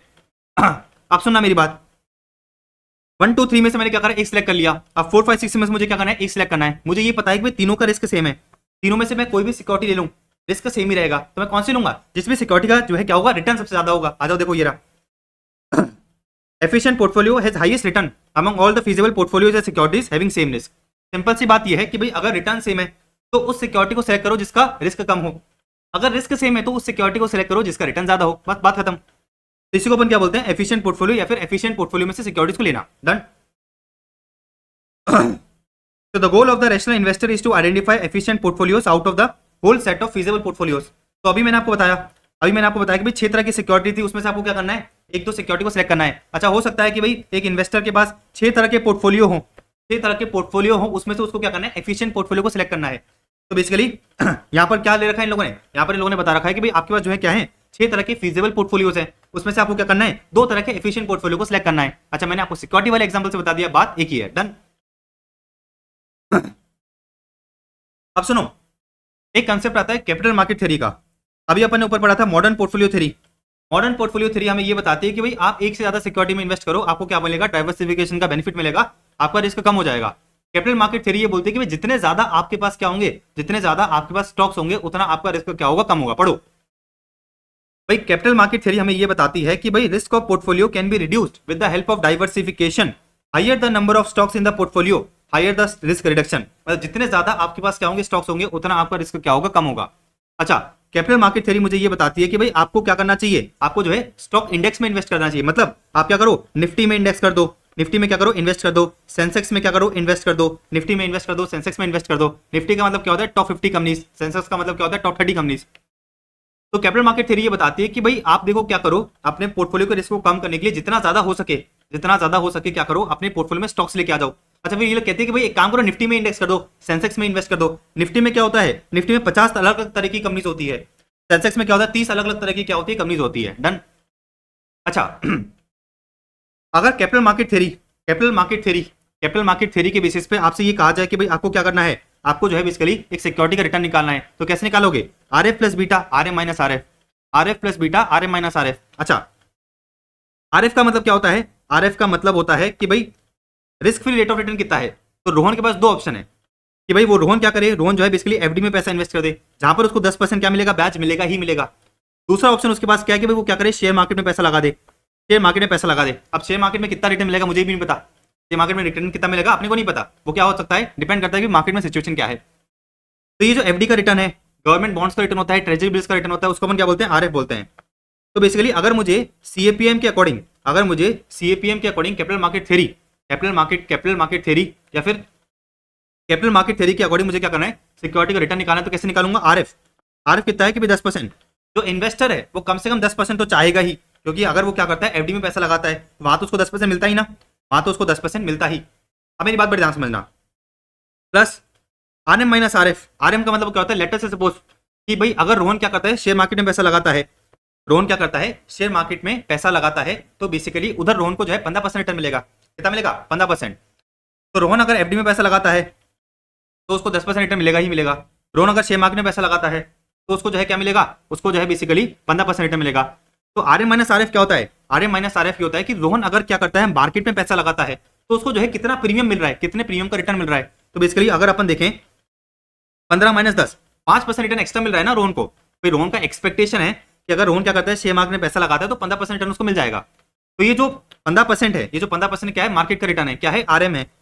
अच्छा 15 माइनस 10 अगर मैं कहूँ, 15 माइनस 10 कहूँ तो ये क्या है, मार्केट का प्रीमियम है। मार्केट का प्रीमियम का मतलब क्या है कि भाई अगर रोहन क्या करता है, एफडी की जगह मार्केट, शेयर मार्केट में पैसा लगाता है तो 5% प्रीमियम उसको ज्यादा मिलेगा, 5% प्रीमियम उसको क्या मिलेगा, ज्यादा मिलेगा। अच्छा अब लेटर से सपोज कि भाई रोहन ने क्या कर रखा है, रोहन ने जो है आरजी लिमिट के बेस, आरजी लिमिट में क्या कर रखा है, पैसा लगा रखा है। रोहन ने जो है आरजी लिमिट का शेयर खरीद रखा है। रोहन ये देखना चाहता है कि भाई आरजी लिमिटेड से उसका रिटर्न कितना होगा। तो रोहन ने क्या करा, ये देखा कि भाई कम से कम मुझे 10% तो चाहिए ही। रोहन ने क्या करा, ये देखा कि भाई अगर मैं एफडी में लगाता तो मुझे 10% तो मिलता ही। तो रोहन क्या बोल रहा है कि भाई अगर मैं आरजी लिमिट में लगाता हूं तो मुझे कम से कम 10 तो चाहिए ही। अच्छा फिर रोहन ने ये देखा कि भाई शेयर मार्केट में लगाने की वजह से उसको प्रीमियम कितना मिलेगा, उसको प्रीमियम मिलेगा 5% का, उसको प्रीमियम कितना मिलेगा, 5% मिलेगा। अच्छा इस प्रीमियम को मल्टीप्लाई करूंगा किससे, बीटा से, इस प्रीमियम को मल्टीप्लाई करूंगा बीटा से। अच्छा अपन अज्यूम करते हैं कि भाई आरजी लिमिट का बीटा कितना है, आरजी लिमिट का बीटा है 2, आरजी लिमिट का बीटा कितना है, 2 है। अच्छा आरजी लिमिट का बीटा 2 है, इसका मतलब क्या होता है, इसका सिंपल सा मतलब ये है कि भाई अगर शेयर मार्केट 10% से बढ़ता है तो आरजी लिमिट का जो शेयर है वो क्या होगा, 10 × 2 कितने परसेंट से बढ़ेगा, 20% से बढ़ेगा। अच्छा अगर मार्केट जो है 5% से क्या होता है, गिरता है, मार्केट जो है 5% से गिरता है, तो रोहन के शेयर की वैल्यू जो है बेसिकली 5 × 2 बोले तो 10% से गिरेगी। तो बीटा समझ में आया। बीटा मुझे ये बताता है कि भाई एक पर्टिकुलर शेयर या एक पर्टिकुलर स्टॉक मार्केट में मूवमेंट की वजह से कितना इफेक्ट होगा, समझ में आई। तो रोहन ये देखता है कि भाई कम से कम उसको 10% चाहिए, मार्केट में लगाता है तो उसको 5% जो है प्रीमियम, 5% प्रीमियम मिलेगा, क्या मिलेगा, 5% प्रीमियम मिलेगा। लेकिन क्योंकि रोहन के शेयर का बीटा कितना है, 2 है, तो इसका मतलब क्या है कि भाई रोहन ये बोलेगा कि भाई मुझे तो कितना रिटर्न चाहिए, 20% रिटर्न चाहिए। बात समझ आई। क्योंकि अगर मार्केट 5% से क्या होता है, बढ़ता है, मार्केट अगर 5% रिटर्न देता है तो रोहन को कितना मिलेगा, रोहन को जो बेसिकली 5 × 2 बोले तो 10% रिटर्न मिलेगा। बात समझ आई। तो रोहन का required rate of return as per CAPM model और as per capital market theory क्या होता है, RF plus beta RM minus RF. Beta क्या होता है अभी पढ़ेंगे, देखो ये रहा बीटा क्या होता है, अभी अपन नीचे देखते हैं समझेंगे। बात समझ आई। अच्छा आरएफ का मतलब क्या होता है, risk free rate of return. Beta का मतलब क्या होता है, बी का मतलब क्या होता है, बीटा ऑफ सिक्योरिटी। आरएम का मतलब क्या होता है, रिटर्न ऑफ मार्केट। अच्छा आरएम माइनस आरएफ का मतलब क्या होता है, मार्केट रिस्क प्रीमियम। देखो ये रहा, तो अपन क्या बोलते हैं, मार्केट रिस्क प्रीमियम बोलते हैं। अच्छा अब एक और चीज समझना, अब जो है एक और चीज समझना, मैंने अभी आपको क्या बताया, मैंने अभी आपको ये बताया कि भाई आरएम माइनस आरएफ को अपन क्या बोलते हैं, आरएम माइनस आरएफ को अपन बोलते हैं मार्केट रिस्क प्रीमियम। अच्छा beta into RM minus RF को क्या बोलते हैं, सिक्योरिटी रिस्क प्रीमियम। क्या बोलते हैं अपन, सिक्योरिटी रिस्क प्रीमियम। तो इसको अपन क्या बोलते हैं, मार्केट रिस्क प्रीमियम, और इसको अपन क्या बोलते हैं, security risk premium. Security risk premium का मतलब क्या है कि भाई रोहन अगर क्या करता है, आरजी लिमिट में पैसा लगाता है, आरजी लिमिट में पैसा लगाता है तो 10% तो उसको चाहेगा ही भाई, अगर वो एफडी में भी लगाता है 10% तो उसको मिलता ही, प्लस सिक्योरिटी में लगाने की वजह से उसको कितना प्रीमियम मिल रहा है, उसको 10% का प्रीमियम मिल रहा है, तो टोटल कितना हो जाएगा, टोटल हो जाएगा 20%। बात समझ आ गई। तो अगर क्वेश्चन आपसे बोलता है कि भाई आपको क्या करना है, कैपिटल मार्केट थ्योरी के बेसिस पे जो है क्या करना है, रिक्वायर्ड रेट ऑफ रिटर्न निकालना है, तो आप क्या फॉर्मुला यूज करोगे, R F plus beta R A minus R F. अब मेरी बात बड़ी ध्यान समझना, सीएपीएम मॉडल के अकॉर्डिंग अगर क्वेश्चन आपसे कहता है कि भाई आपको क्या करना है, रिटर्न निकालना है किसका, पोर्टफोलियो का, किसका निकालना है, पोर्टफोलियो का निकालना है, तो आप क्या करोगे, सीधी सी बात है, इधर ये जो बीटा है सिक्योरिटी के बीटा की जगह पोर्टफोलियो का बीटा यूज कर लोगे, क्या करोगे, पोर्टफोलियो का बीटा। देखो अगर आपको क्या करना है, रिक्वायर्ड रेट ऑफ रिटर्न निकालना है, where the required rate of return of a portfolio is to be calculated as per CAPM, then अपन क्या करेंगे, ऊपर वाला फॉर्मुला यूज करेंगे, एक्सेप्ट बीटा की जगह अपन पोर्टफोलियो के बीटा को यूज करेंगे। अच्छा पोर्टफोलियो का बीटा कैसा निकलेगा, तो पोर्टफोलियो के बीटा के लिए आपको क्या करना है, weighted average beta of all the securities in the portfolio. तो पोर्टफोलियो में जो भी सिक्योरिटीज है उन पर्टिकुलर सिक्योरिटीज के बीटा का क्या करोगे, वेटेड एवरेज करोगे, तो आपको क्या मिल जाएगा, पोर्टफोलियो बीटा मिल जाएगा। डन। अब सुनो, क्वेश्चन में आपको सारी इंफॉर्मेशन दे रखी होगी। अच्छा क्वेश्चन में आपको आरएफ दे रखा होगा, बीटा दे रखा होगा, आरएम दे रखा होगा। अच्छा क्वेश्चन में फॉर एग्जांपल आपको आरएम नहीं दे रखा, क्वेश्चन में अगर आपको जो है मार्केट का रिटर्न नहीं दे रखा, तो मार्केट का रिटर्न अपन निकाल सकते हैं। देखो इन लोगों ने कहा कि भाई अगर RM is not directly given in the question, अगर आपको जो है आरएम डायरेक्टली क्वेश्चन में नहीं दे रखा, अगर आपको जो है आरएम डायरेक्टली क्वेश्चन में नहीं दे रखा, फॉर एग्जांपल मेरे क्वेश्चन में क्वेश्चन नंबर 6 जाओगे, मेरे क्वेश्चन में क्वेश्चन नंबर 6 में जाओगे, तो वहां पर आपको जो है बेसिकली पता चलेगा कि भाई आरएम नहीं दे रखा, तो अपन आरएम निकाल लेंगे। कैसे निकालेंगे अपन, देखो सिंपल सा काम ये करेंगे कि भाई मार्केट की वैल्यू स्टार्टिंग में क्या थी, भाई स्टार्टिंग के ईयर में मार्केट वैल्यू क्या थी, अपन अज्यूम करते 1000 थी, अपन अज्यूम करते कि भाई मार्केट वैल्यू कितनी थी स्टार्टिंग में 1000, अब कितनी हो गई 1500 हो गई, तो मार्केट ने कितना रिटर्न दिया, मार्केट ने जो है 500 रुपए का रिटर्न दिया, तो 500 1500 minus 1000 divide by 1000 into 100, 1500 minus 1000 कितना हो गया, 500 हो गया, तो 500 डिवाइड बाय 1000 इंटू 100 करोगे तो कितना आ जाएगा 50%। तो मार्केट ने क्या करा, 50% का रिटर्न दिया, प्लस मार्केट में जो है बेसिकली जो डिविडेंड है, मार्केट में जो डिविडेंड है, डिविडेंड यील्ड कितना है, अपन अज्यूम करते हैं डिविडेंड यील्ड है 10%, तो टोटल रिटर्न कितना हो जाएगा, टोटल रिटर्न हो जाएगा 60, टोटल रिटर्न कितना हो जाएगा 60% हो जाएगा। तो अगर आपको आरएम नहीं दे रखा, अगर आपको क्वेश्चन में आरएम नहीं दे रखा, तो अपन क्या करेंगे, इस फॉर्मूले को यूज करके अपन क्या करेंगे, आरएम निकाल लेंगे। आरएम का सिंपल सा मतलब ये कि भाई मार्केट में कितना रिटर्न मिल रहा है, अगर आप पैसा मार्केट में इन्वेस्ट करते हो तो मार्केट में कितना रिटर्न मिलेगा, मार्केट इंडेक्स में कितना रिटर्न मिलेगा, ठीक है ना। तो अगर फॉर एग्जांपल आप निफ्टी में निफ्टी में क्या करते हो, निफ्टी में आप जो है बेसिकली इन्वेस्ट करते हो, सेंसेक्स में इन्वेस्ट करते हो, तो उसको अपन क्या बोलते हैं, इंडेक्स बोलते हैं ना। तो आपको ये देखना है कि भाई इंडेक्स की वैल्यू स्टार्टिंग में क्या थी, एंड में क्या थी, दोनों का difference divide by value of index at the year, at the start of the year into 100, plus मैं ये देखूंगा कि भाई मार्केट में कितना डिविडेंड मिला है, इन दोनों को ऐड कर दोगे तो आपको क्या मिल जाएगा, आरएम मिल जाएगा। डन।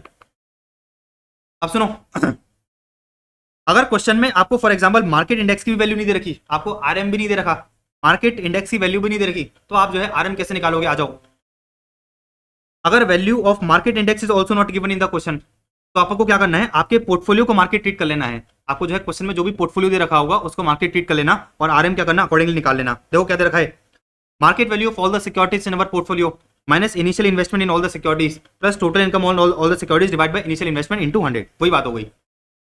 तो ये वाला जो पॉइंट है ना, ये वाला जो पॉइंट है, जब मैं आपको क्वेश्चन बैंक का क्वेश्चन में 36 कराऊंगा और इसका क्लियर हो जाएगा, उधर ही मैं जो है आपको ये चीज समझा दूंगा, डोंट टेंशन मत लेना। तो अगर आरएम नहीं दे रखा तो आपको मार्केट इंडेक्स की वैल्यू दे रखी होगी, आप उसके अकॉर्डिंग क्या करो, आरएम निकाल लो। अगर मार्केट इंडेक्स की वैल्यू नहीं दे रखी तो आपको क्या करना है, अपने पोर्टफोलियो को ही, आपको जो क्वेश्चन में अंदर पोर्टफोलियो दे रखा होगा, जो क्वेश्चन में पोर्टफोलियो दे रखा होगा उसी को मार्केट ट्रीट कर लेना, एंड अकॉर्डिंगली क्या करोगे, आरएम निकालोगे। तो market value of all the securities in the portfolio minus initial investment upon initial investment, ठीक है ना, अपॉन इनिशियल इन्वेस्टमेंट। अच्छा इसमें अपन ने क्या करा, टोटल इनकम, अगेन वही बात है, डिविडेंड है, ये क्या है, डिविडेंड है। अब सुनो, अब सुनो, आपने क्या करा, आपने बेसिकली सीएपीएम का फॉर्मूला को यूज करके आरजी लिमिटेड का रिक्वायर्ड रेट ऑफ रिटर्न निकाला। आपको जो है बेसिकली कम से कम आरजी लिमिट से 20% क्या चाहिए, रिटर्न चाहिए। अच्छा आपने क्या करा, एक्सपेक्टेड रिटर्न निकाला as per modern portfolio theory, जो मैंने आपको ऊपर पढ़ाई थी। तो आपको ये लग रहा है कि भाई आपका रिक्वायर्ड रिटर्न कितना है, 20%, आप 20% चाहते हो, लेकिन आपको ऐसा लग रहा है कि भाई अगले साल अपने को 30% मिल जाएगा, तो आप क्या करोगे, सिक्योरिटी को खरीद लोगे। आपको क्या करना चाहिए, सिक्योरिटी को खरीद लेना चाहिए। तो देखो पढ़ो, अगर required rate of return is smaller than actual return या फिर एक्सपेक्टेड रिटर्न, तो यहाँ पर अगर आप देखोगे तो जो आपका required rate of return as per CAPM है वो क्या है, स्मॉलर है, वो स्मॉलर है in comparison with expected return, तो आपको क्या करना चाहिए, सिक्योरिटी को खरीद लेना चाहिए। अच्छा अगर आपका रिक्वायर्ड रेट ऑफ रिटर्न ज्यादा है, ठीक है ना, अगर आपका रिक्वायर्ड रेट ऑफ रिटर्न ज्यादा है in comparison to expected return, for example आप जो है चाहते हो कि भाई मुझे जो है इस सिक्योरिटी से 20% का रिटर्न मिले, लेकिन आपको लग रहा है कि भाई अगले साल से 15% का रिटर्न मिलेगा, तो आपको क्या करना चाहिए, अगर आपका सिक्योरिटी है तो बेच दो, और आपके पास सिक्योरिटी तो क्या करोगे, आप बेच दोगे, और आपके पास सिक्योरिटी तो आपको क्या करना चाहिए, बेच देना चाहिए। और अगर required return as per CAPM is equal to expected return, तो आप क्या कर सकते हो, सिक्योरिटी को होल्ड करके रख सकते हो। डन। तो ये क्या हो गया, डिसीजन मेकिंग, ये क्या हो गया, decision making as per CAPM model. तो देखो ये वाला जो चैप्टर है कंप्लीटली फॉर्मुला बेस्ड है। आपको क्या करना है, फॉर्मुलाज को समझना है और फॉर्मुलाज को जो है अप्लाई करके सारे के सारे क्वेश्चंस कर लेने हैं। अब एक कंसेप्ट पे आते हैं बीटा। मैंने आपको बीटा का मतलब बता दिया। बीटा का सिंपल सा मतलब ये है कि भाई how much the price of security changes in comparison to the market changes. तो फॉर एग्जांपल भाई अगर एक सिक्योरिटी का बीटा 1.5 है और मार्केट 10% से बढ़ता है, इसका मतलब क्या है, इसका मतलब ये कि स्टॉक जो है 15% से बढ़ेगा। 15% कैसे, 10 इंटू 1.5, 10 इंटू 1.5 कितना हो जाएगा, 15% हो जाएगा। अगर स्टॉक का बीटा कितना है, 0.7 है। अगर स्टॉक का बीटा कितना है, 0.7 है, तो उस केस में क्या होगा, उस केस में अगर मार्केट क्या होता है, अगर मार्केट जो है बेसिकली, अगर मार्केट जो है क्या होता है 10% से बढ़ता है, अगर मार्केट जो है क्या होता है 10% से बढ़ता है, तो मेरा जो स्टॉक है वो कितने से बढ़ेगा, वो जो है बेसिकली 10 इंटू 0.7 बोले तो 7% से ही बढ़ेगा। So it will move only 70%। देखो क्या रखा है, it will move only 70% as much as the market does. ठीक है ना। तो मार्केट 10% से बढ़ा तो मेरा जो स्टॉक है वो कितने से बढ़ेगा, सिर्फ और सिर्फ 7% से बढ़ेगा, which is 70% of market movement. Done है। अच्छा बीटा 1 है, बीटा 1 इसका मतलब क्या होगा कि भाई अगर मार्केट 10% से बढ़ेगा तो सिक्योरिटी भी जो है 10% से बढ़ेगी। बीटा ग्रेटर देन 1 है, भाई बीटा जो है ग्रेटर देन 1 है, तो इधर मैंने बता दिया कि अगर बीटा ग्रेटर देन 1 होगा, इसका मतलब क्या है कि भाई security is more volatile than the market. अगर मार्केट 10% से बढ़ता है, अगर मार्केट 10% से बढ़ता है तो सिक्योरिटी जो है 15% से बढ़ेगी। अगर बीटा जो है लेस देन 1 है तो security is less volatile than market. Beta 0 है, बीटा क्या है, 0 है, इसका मतलब क्या है, इसका मतलब ये कि भाई मार्केट मूवमेंट से जो है सिक्योरिटी क्या है, अनअफेक्टेड है। जैसे for example risk free asset, आपके जो क्या होते हैं, रिस्क फ्री एसेट होते हैं। जैसे आपने क्या करा, एफडी में पैसा लगा दिया, आपने क्या करा, एफडी में पैसा लगा दिया। अच्छा मार्केट जो है, शेयर मार्केट ऊपर हो या नीचे हो, उससे कुछ फर्क पड़ेगा क्या, उससे कुछ फर्क नहीं पड़ेगा। एफडी का जो रिटर्न है वो सेम ही रहेगा, एफडी का जो रिटर्न है वो क्या होगा, सेम ही रहेगा। तो बीटा का आपको ओवरऑल कंसेप्ट समझ में आ गया। अब सुनो बीटा निकालते कैसे हैं, उसके दो फॉर्मुले हैं। बीटा निकालते कैसे हैं, उसके दो फॉर्मुले हैं। पहला फॉर्मुला क्या है, कोवेरियंस। आपको क्या करना है, covariance between security and market return. तो आपको क्या करना है, सिक्योरिटी रिटर्न और मार्केट रिटर्न का कोवेरियंस निकालना है, डिवाइड बाय, तो covariance divide by variance of market, variance of market return. तो आपको क्या मिल जाएगा, सिक्योरिटी का बीटा मिल जाएगा। अच्छा एक दूसरा फॉर्मुला है, change in security return upon change in market return, change in security return upon change in market return. तो फॉर एग्जांपल अपन अज्यूम करते हैं कि भाई मार्केट, ये सिक्योरिटी है और ये मार्केट है। अच्छा ये ईयर 1 है और ये ईयर 2 है। इधर सिक्योरिटी का रिटर्न था 10, इधर सिक्योरिटी का रिटर्न था 20, इधर मार्केट का रिटर्न था 20, इधर चलो 15 ले लेते हैं, 15 और इधर था 25। अपने को क्या करना है, बीटा निकालना है। तो बीटा का फॉर्मुला क्या बताया मैंने, change in security return upon change in market return. भाई देखो आप इधर देख सकते हो कि जो आपका सिक्योरिटी है, जो आपका सिक्योरिटी है वो कितने से बढ़ा, वो जो है बेसिकली 10% से बढ़ा, सॉरी 10% से बढ़ा, ऐसा जूम कर सकते हैं। पहले 10% था, अभी कितना हो गया, 20% हो गया, मतलब 10% से बढ़ा। जो मार्केट है वो भी कितने से बढ़ा, जो मार्केट है वो भी कितने से बढ़ा, 10% से बढ़ा। तो 10 डिवाइड बाय 10 कितना हो गया, आपका बीटा निकल के आया 1। आपका बीटा कितना निकल के आया, 1 निकल के आया। इसका मतलब क्या है, भाई अगर मार्केट 10% से बढ़ता है तो सिक्योरिटी भी क्या होगा, 10% से बढ़ेगा। तो ये वाला फॉर्मुला रटने की जरूरत नहीं है, ये वाला फॉर्मुला रटने की जरूरत नहीं है। तो आप इधर से क्या कर सकते हो, डिराइव कर सकते हो। तो change in security return divide by change in market return, change in security return divide by change in market return. अच्छा ये वाला फॉर्मुला अपन तब यूज करते हैं जब क्वेश्चन में अपने को क्या दे रखा है, दो पीरियड का डेटा दे रखा है। क्या दे रखा है, 2 पीरियड का डेटा दे रखा है। जब आपने को क्वेश्चन में 2 से ज्यादा पीरियड का डेटा दे रखा हो, फॉर एग्जांपल यहाँ पर आपको बता दें कि भाई तीसरे साल का रिटर्न कितना है, 30 एंड 28। तो इस केस में बीटा कैसे निकालोगे, इस केस में बीटा कैसे निकालोगे, तो आपको क्या करना पड़ेगा, कोवेरियंस निकालना पड़ेगा। आपको क्या करना पड़ेगा, आपको जो है बेसिकली आपको जो है सिक्योरिटी रिटर्न और मार्केट रिटर्न का कोवेरियंस निकालना पड़ेगा, divide by variance of market return से आपको क्या मिलेगा, सिक्योरिटी का बीटा मिलेगा। तो इधर मैंने लिख भी रखा है, देखो ये वाला जो फॉर्मुला है कब यूज होता है, ये वाला जो फॉर्मुला है कब यूज होता है, जब क्वेश्चन में आपको क्या दे रखा है, 2 पीरियड का डेटा दे रखा है। लेकिन क्वेश्चन में अगर आपको 2 से ज्यादा पीरियड का डेटा दे रखा हो तो अपन क्या करेंगे, अपन जो है कोवेरियंस वाला फॉर्मुला यूज करेंगे, कोवेरियंस वाला फॉर्मुला यूज करेंगे। कोवेरियंस कैसे निकलता है, वेरियंस कैसे निकलता है, ये सब अपन ऊपर समझ रखा है। डन। अब सुनो इन लोगों ने एक और चीज कही कि भाई क्वेश्चन में अगर आपसे बीटा निकालने को कहे तो बीटा आपको जो है क्या करना है, अप टू 3 डेसिमल्स तक निकालना है। तो अगर आपका बीटा जो है डेसिमल्स में आ रहा है तो आप क्या करोगे, अप टू 3 डेसिमल्स तक बीटा निकालोगे for the purpose of accuracy of answer unless otherwise specified. Done.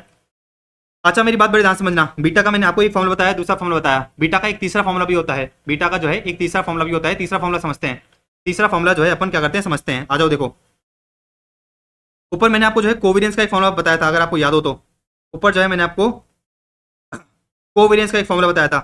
फिर अपन ने जो है एक और चीज समझी थी, फिर अपन ने जो है बेसिकली एक और चीज समझी थी कि भाई जो आपका आर है, जो आपका कोरिलेशन है, जो आपका कोरिलेशन है उसका फॉर्मुला क्या होता है, कोरिलेशन का फॉर्मुला क्या होता है, कोवेरियंस। कोरिलेशन का फॉर्मुला क्या होता है, कोवेरियंस डिवाइड बाय दोनों का स्टैंडर्ड डिवीजन। तो यहां से अगर आप देखोगे तो कोवेरियंस ड्राइव हो सकता है क्या, कोवेरियंस कैसे पता चलेगा, कोवेरियंस हो जाएगा R X Y into standard division X into standard division Y. इसका मतलब क्या है कि भाई कोवेरियंस को मैं इस तरह से भी तो लिख सकता हूं ना, देखो ये रहा अपना ये फॉर्मुला था। तो मैंने क्या करा, कोवेरियंस का फॉर्मुला कैसे बनाया, आर इंटू स्टैंडर्ड डिवीजन, ये इधर चला जाएगा तो R into standard division X into standard division Y. अब आ जाओ नीचे, अपन क्या करते हैं, तीसरा फॉर्मूला डिराइव करते हैं। बीटा का जो है अपन क्या करते हैं, तीसरा फॉर्मूला डिराइव करते हैं। क्या देखो क्या दे रखा है, covariance between security and market. इसको मैं किस तरह से लिख सकता हूँ, इसको आप ऐसे भी लिख सकते हो ना कि भाई R S M into standard deviation S into standard deviation of market. अच्छा, divide by variance of market. Variance of market का मतलब क्या होता है, स्टैंडर्ड डेविएशन ऑफ मार्केट का square, standard deviation of market का स्क्वायर। तो देखो ये कट गया, ये आपका कट गया, तो आपका बीटा का फॉर्मूला क्या बना, एक तीसरा बीटा का फॉर्मूला बना, correlation between security and market into standard deviation of security upon standard deviation of market. देखो ये रहा, correlation into standard deviation of S, correlation into standard deviation of S upon standard deviation of market. Standard deviation of S का मतलब क्या है, standard deviation of security. Done. तो मैंने आपको जो है तीसरा फॉर्मूला डिराइव करके बता दिया, तीसरा फॉर्मूला जो है आपको डिराइव करके बता दिया। तो आप क्या कर सकते हो, तीनों में से कोई भी फॉर्मूला को यूज कर सकते हो जो भी आपको इन्फॉर्मेशन क्वेश्चन के अंदर दे रखी होगी। अब एक नेक्स्ट कंसेप्ट आता है portfolio beta management. Portfolio beta management, अब पोर्टफोलियो बीटा का मतलब आपको समझ में आ गया भाई, पोर्टफोलियो ये पोर्टफोलियो का बीटा है और ये मार्केट है। पोर्टफोलियो का बीटा आपको समझ में आ गया कि भाई अगर जैसे पोर्टफोलियो का बीटा कितना है, अपन अज्यूम करते हैं 2 है। इसका मतलब क्या है कि अगर मार्केट 10% से बढ़ेगा तो पोर्टफोलियो जो है बेसिकली पोर्टफोलियो का जो रिटर्न है वो 20% से बढ़ेगा। अगर मार्केट 10% से गिरेगा तो पोर्टफोलियो का जो रिटर्न है वो 20% से गिरेगा। तो पोर्टफोलियो बीटा समझ में आ गया। अपन कंसेप्ट करने जा रहे हैं पोर्टफोलियो बीटा मैनेजमेंट। अब मेरी बात बड़ी ध्यान से समझना, अगर आपको लगता है कि भाई अगले साल मार्केट का रिटर्न बढ़ेगा, अगले साल अगर मार्केट का रिटर्न बढ़ेगा, आपका एक्स्ट्रा एक्सपेक्टेशन है, तो आप क्या करना चाहोगे, आप जो है अपने पोर्टफोलियो बीटा को जो है बढ़ाना चाहोगे। आप जो है अपने पोर्टफोलियो बीटा को बढ़ाना चाहोगे, तब क्यों, ताकि अगले साल जब मार्केट का रिटर्न बढ़े तो आपको जो पोर्टफोलियो का रिटर्न है वो ज्यादा हो। तो मैं आपको ये समझाने की कोशिश कर रहा हूँ कि भाई अगर आपको लगता है कि भाई मार्केट में जो रिटर्न है वो बढ़ने वाला है, तो आपकी कोशिश क्या रहेगी कि भाई आपका जो पोर्टफोलियो का बीटा है वो बढ़ा दिया जाए, पोर्टफोलियो का बीटा हम बढ़ाएं। पोर्टफोलियो का बीटा कैसे बढ़ा सकते हो भाई, सीधी सी बात है कि भाई आप जो है अपने पोर्टफोलियो में हाई बीटा सिक्योरिटीज को ऐड कर दो, ऐसे स्टॉक्स को ऐड कर दो, ऐसे शेयर्स को ऐड कर दो जिनका बीटा क्या है, ज्यादा है। बात समझ आ गई। अच्छा, अपन ऐसा इसलिए कर रहे हैं ताकि अगर मार्केट जो है एक्चुअली में बढ़ता है तो मेरा जो पोर्टफोलियो का रिटर्न है वो बढ़ जाए। अगर आपको लगता है कि भाई मार्केट जो है अगले साल गिरने वाला है, अगर आपको लगता है कि भाई मार्केट जो है अगले साल क्या होने वाला है, गिरने वाला है, तो आप क्या करना चाहोगे, आप जो है अपने पोर्टफोलियो बीटा को कम करना चाहोगे। आप जो है अपने पोर्टफोलियो बीटा को कम करना चाहोगे ताकि आपको जो है लॉस कम हो, आपको जो है लॉस कम हो। तो पोर्टफोलियो बीटा को कम करने के लिए आप क्या कर सकते हो, रिस्क फ्री सिक्योरिटीज को ऐड कर सकते हो। रिस्क फ्री सिक्योरिटीज को क्या कर सकते हो, ऐड कर सकते हो। तो रिस्क फ्री सिक्योरिटीज को आप ऐड करोगे तो आपका जो है बेसिकली पोर्टफोलियो बीटा कम हो जाएगा। अच्छा, पोर्टफोलियो का बीटा कैसे निकालते हैं भाई, पोर्टफोलियो में जो भी सिक्योरिटीज है उनके बीटा का वेटेड एवरेज। अच्छा, रिस्क फ्री सिक्योरिटी होती है उसका बीटा क्या होता है, 0 होता है। मैंने आपको समझाया भी था ऊपर, देखो ये रहा। रिस्क फ्री सिक्योरिटी का बीटा कितना होता है, रिस्क फ्री सिक्योरिटी का बीटा होता है 0। अच्छा, इसका जो है बकायदा आपने को क्वेश्चन दे रखा है, तो क्वेश्चन वाली सीरीज में आपको जो है इसका क्वेश्चन भी समझ में आ जाएगा। तो उस तरह से आपको पता चल जाएगा कि भी अपन किस तरह से पोर्टफोलियो के बीटा को बढ़ाते हैं इन प्रैक्टिकल क्वेश्चन। डन। अब एक शार्प भाई साहब थे, ठीक है ना, एक शार्प भाई साहब थे, उन्होंने जो है अपना अपना एक दूसरा मॉडल निकाला, शार्प इंडेक्स मॉडल, जिसको अपन क्या बोलते हैं, सिंगल इंडेक्स मॉडल भी कहते हैं। अच्छा, ये भाई साहब ये कहते हैं कि भाई एक पर्टिकुलर सिक्योरिटी का जो टोटल रिस्क है, वो 2 तरह का रिस्क होता है। एक तो होता है सिस्टमैटिक रिस्क और एक होता है अनसिस्टमैटिक रिस्क। सिस्टमैटिक रिस्क का मतलब क्या है, सिस्टमैटिक रिस्क का मतलब ये है कि भाई कितना रिस्क मार्केट पे डिपेंड करता है, और अनसिस्टमैटिक रिस्क का मतलब क्या है कि भाई कितना रिस्क जो है इंटरनल अफेयर्स पे डिपेंड करता है। अब मेरी बात बड़ी ध्यान से समझना। एक कंपनी है आरजी लिमिटेड, अच्छा, इसको जो है 2 तरह के रिस्क फेस करने पड़ेंगे। अनसिस्टमैटिक रिस्क का मतलब क्या होता है, इंटरनल रिस्क। अनसिस्टमैटिक रिस्क का मतलब क्या होता है, इंटरनल रिस्क, मतलब इंटरनल अफेयर से जनरेट हुआ रिस्क। सिस्टमैटिक रिस्क का मतलब होता है मार्केट रिस्क। भाई अगर मार्केट में क्या हो जाता है, रिसेशन आ जाता है, ठीक है ना, मार्केट में ट्रम्प भाई साहब क्या करते हैं, बहुत ज्यादा टैरिफ लगा देते हैं, तो मार्केट गिरने की वजह से ठीक है ना, सिक्योरिटी में कितना रिटर्न आएगा उसको अपन क्या बोलते हैं, सिस्टमैटिक रिस्क बोलते हैं। अच्छा, अनसिस्टमैटिक रिस्क का मतलब क्या है कि जो मार्केट से रिलेट नहीं करता। पढ़ो देखो, सिस्टमैटिक रिस्क का मतलब होता है portion of total risk which is attributable to the macro economic factors affecting the entire market और इकोनॉमी। तो कुछ ऐसे फैक्टर जो सारी की सारी क्या करेंगे, सारी की सारी इकोनॉमी को, सारी की सारी कंपनीज को इंपैक्ट करेंगे, जिसको अपन एलिमिनेट नहीं कर सकते, जिसको जो है अपन एलिमिनेट नहीं कर सकते। क्यों एलिमिनेट नहीं कर सकते भाई, आप अज्यूम करो कि भाई मार्केट में 100 तरह की कंपनी है। अच्छा, मार्केट में क्या है, 100 तरह की कंपनी है। अगर इकोनॉमी में रिसेशन आ जाता है तो सारी कंपनी के रिटर्न गिरेंगे ना, सारी कंपनी के रिटर्न गिरेंगे, सारी कंपनी के शेयर गिरेंगे, तो उसको अपन क्या बोलते हैं, सिस्टमैटिक रिस्क बोलते हैं। तो सिस्टमैटिक रिस्क का मतलब होता है कि भाई टोटल रिस्क का ऐसा पोर्शन जो बेसिकली मैक्रो इकोनॉमिक फैक्टर्स पे क्या है, डिपेंडेंट है, जिसको अपन एलिमिनेट कर ही नहीं सकते। भाई अगर क्या होता है, कोविड वायरस आ जाता है, ठीक है ना, कोरोना आ जाता है, तो सारी की सारी कंपनी पे क्या होगा, इंपैक्ट आएगा। वो जो है किसी पर्टिकुलर कंपनी बचेगी नहीं, कोई पर्टिकुलर कंपनी बचती नहीं है। इसको अपन क्या बोलते हैं, मार्केट रिस्क बोलते हैं या फिर नॉन डाइवर्सिफाइबल रिस्क बोलते हैं, जिसको अपन किससे मेजर करते हैं, बीटा से मेजर करते हैं। कि अगर मार्केट में जो है 10% गिरावट आती है तो मेरे शेयर में क्या गिरावट आएगी, उसको अपन क्या बोलते हैं, बीटा भी बोलते हैं। मैंने आपको बताया भी था। तो सिस्टमैटिक रिस्क किससे रिप्रेजेंट होता है? बीटा से रिप्रेजेंट होता है। तो बीटा का मतलब क्या होता है? एक तरह का सिस्टमैटिक रिस्क कि भाई अगर मार्केट में जो चेंजेस आते हैं उसका मेरे शेयर पे क्या इंपैक्ट आएगा।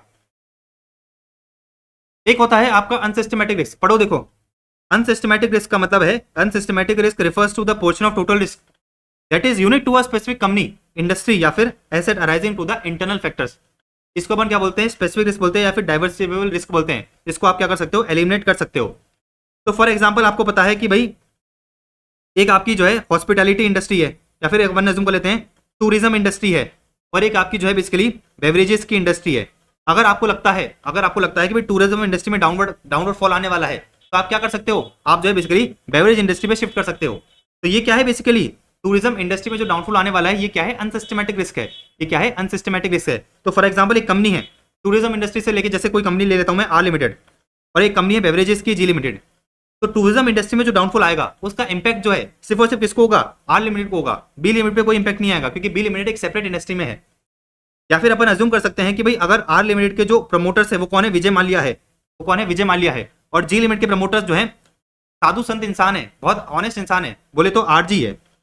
अच्छा, विजय माल्या जैसे जो है क्या है? प्रमोटर्स हैं। विजय माल्या जैसे जो प्रमोटर्स हैं अगर कुछ गड़बड़ करते हैं तो क्या होगा? इंपैक्ट आएगा सिर्फ और सिर्फ आर लिमिटेड में, जी लिमिटेड पे इंपैक्ट नहीं आएगा। तो इसको क्या कहा जाता है? अनसिस्टमैटिक रिस्क कहा जाता है, which is specific to a particular industry, which is specific to a particular company. तो जो बेसिकली टोटल रिस्क होता है उसके अंदर दो कंपोनेंट होते हैं, एक होता है सिस्टमैटिक रिस्क और एक होता है अनसिस्टमैटिक रिस्क। क्या होता है? एक होता है सिस्टमैटिक रिस्क और एक होता है अनसिस्टमैटिक रिस्क। देखो इन लोगों ने क्या कहा, इन लोगों ने कहा कि भाई टोटल रिस्क में क्या होता है? सिस्टमैटिक रिस्क होता है और अनसिस्टमैटिक रिस्क होता है। अच्छा, टोटल रिस्क कैसे निकाल सकते हैं? मैंने आपको बताया था भाई, वेरिएंस और स्टैंडर्ड डेविएशन। वेरिएंस और स्टैंडर्ड डेविएशन को तो अपन टोटल रिस्क कहते हैं ना। वेरिएंस और स्टैंडर्ड डेविएशन को तो आप क्या कहते हो? टोटल रिस्क कहते हो। अच्छा, तो variance of a security is equal to systematic risk plus unsystematic risk. इन लोगों ने कहा कि variance explain by the market, तो जो रिस्क मार्केट एक्सप्लेन कर रहा है उसको अपन सिस्टमैटिक रिस्क कहते हैं। The unexplained risk is called residual variance, random error, unsystematic risk या फिर रेसिडुअल रिस्क। बात समझ में आई? अच्छा, सिस्टमैटिक रिस्क कैसे निकालोगे? सिस्टमैटिक रिस्क कैसे निकालोगे? तो देखो सीधी सी बात ये है सीधी सी बात ये है कि भाई सिस्टमैटिक रिस्क कैसे निकालते हैं। आ जाओ, रटवाते नहीं है फॉर्मूला, आपको समझा देता हूं। आपको जो है समझा देता हूं। ये मार्केट है और ये क्या है? शेयर है। इसका जो है बीटा कितना है? 2 है। मार्केट का रिस्क कितना है? मार्केट का रिस्क है, अपन अज्यूम करते हैं मार्केट का रिस्क है 4%। मार्केट का रिस्क कितना है? मार्केट का स्टैंडर्ड डेविएशन है 4%। अब मुझे एक बताओ, मार्केट का रिस्क अगर 4% है और मेरा बीटा 2 है, मार्केट का रिस्क अगर 4% है और अगर मेरा बीटा 2 है, तो बेसिकली जो शेयर है उसका बीटा कितना होगा? 4 into 2 कितना होगा? 4 into 2 कितना हो जाएगा? ये हो जाएगा आपका 8। कितना हो जाएगा? 4 into 2 कितना हो जाएगा? 8 हो जाएगा। तो बेसिकली 8 क्या है? 8 जो है, 8 बेसिकली स्टैंडर्ड डेविएशन है किसका? शेयर का। स्टैंडर्ड डेविएशन है किसका? शेयर का। तो 8 क्या है? स्टैंडर्ड डेविएशन है शेयर का। अगर मैं आपसे ये कहूं कि भाई आपको जो है क्या करना है? इस शेयर का वेरिएंस निकालना है, तो आप क्या करोगे? स्टैंडर्ड डेविएशन का स्क्वायर कर दोगे। क्या करोगे? स्टैंडर्ड डेविएशन का स्क्वायर कर दोगे, मतलब 4 into 2 का मैं स्क्वायर कर दूंगा। 4 into 2 का क्या करोगे? स्क्वायर कर दोगे, आपको वेरिएंस मिल जाएगा। सही बात है ना भाई? 4 into 2 क्या है? 8 है। ये क्या है? स्टैंडर्ड डेविएशन है। ये क्या है? स्टैंडर्ड डेविएशन है। अगर मैं वेरिएंस में इसको लिखना चाहूं, अगर मैं रिस्क को वेरिएंस में लिखना चाहूं, भाई जो रिस्क होता है उसको वेरिएंस में लिख सकते हो, स्टैंडर्ड डेविएशन में लिख सकते हो। अगर आपको जो है रिस्क को क्या करना है? स्टैंडर्ड डेविएशन के फॉर्म में लिखना है, तो वेरिएंस का रूट कर दो। अच्छा, यहाँ पर आपको पता है कि भाई जो आपका रिस्क है वो स्टैंडर्ड डेविएशन की फॉर्म में। अगर मैं इस रिस्क को वेरिएंस के फॉर्म में लिखना चाहूँ तो मैं करना पड़ेगा, इसका स्क्वायर करना पड़ेगा। मतलब इसके लिए मैं 4 into 2 का स्क्वायर करूंगा ना। क्या करोगे आप? 4 into 2 का स्क्वायर करोगे। 4 into 2 का स्क्वायर करोगे, यही करोगे ना, तो आपको क्या मिल जाएगा? वेरिएंस मिल जाएगा। क्या मिल जाएगा? वेरिएंस मिल जाएगा। तो फॉर्मुला क्या बना भाई? 4 क्या है? बीटा। 4 क्या है? Beta of share. अच्छा, 2 क्या है? 2 है आपका स्टैंडर्ड डेविएशन ऑफ मार्केट। इसका मैंने क्या करा? स्क्वायर करा। इसका आपने क्या करा? स्क्वायर करा। अब डिराइव कर लो, देखो बीटा का square into standard deviation of market का स्क्वायर।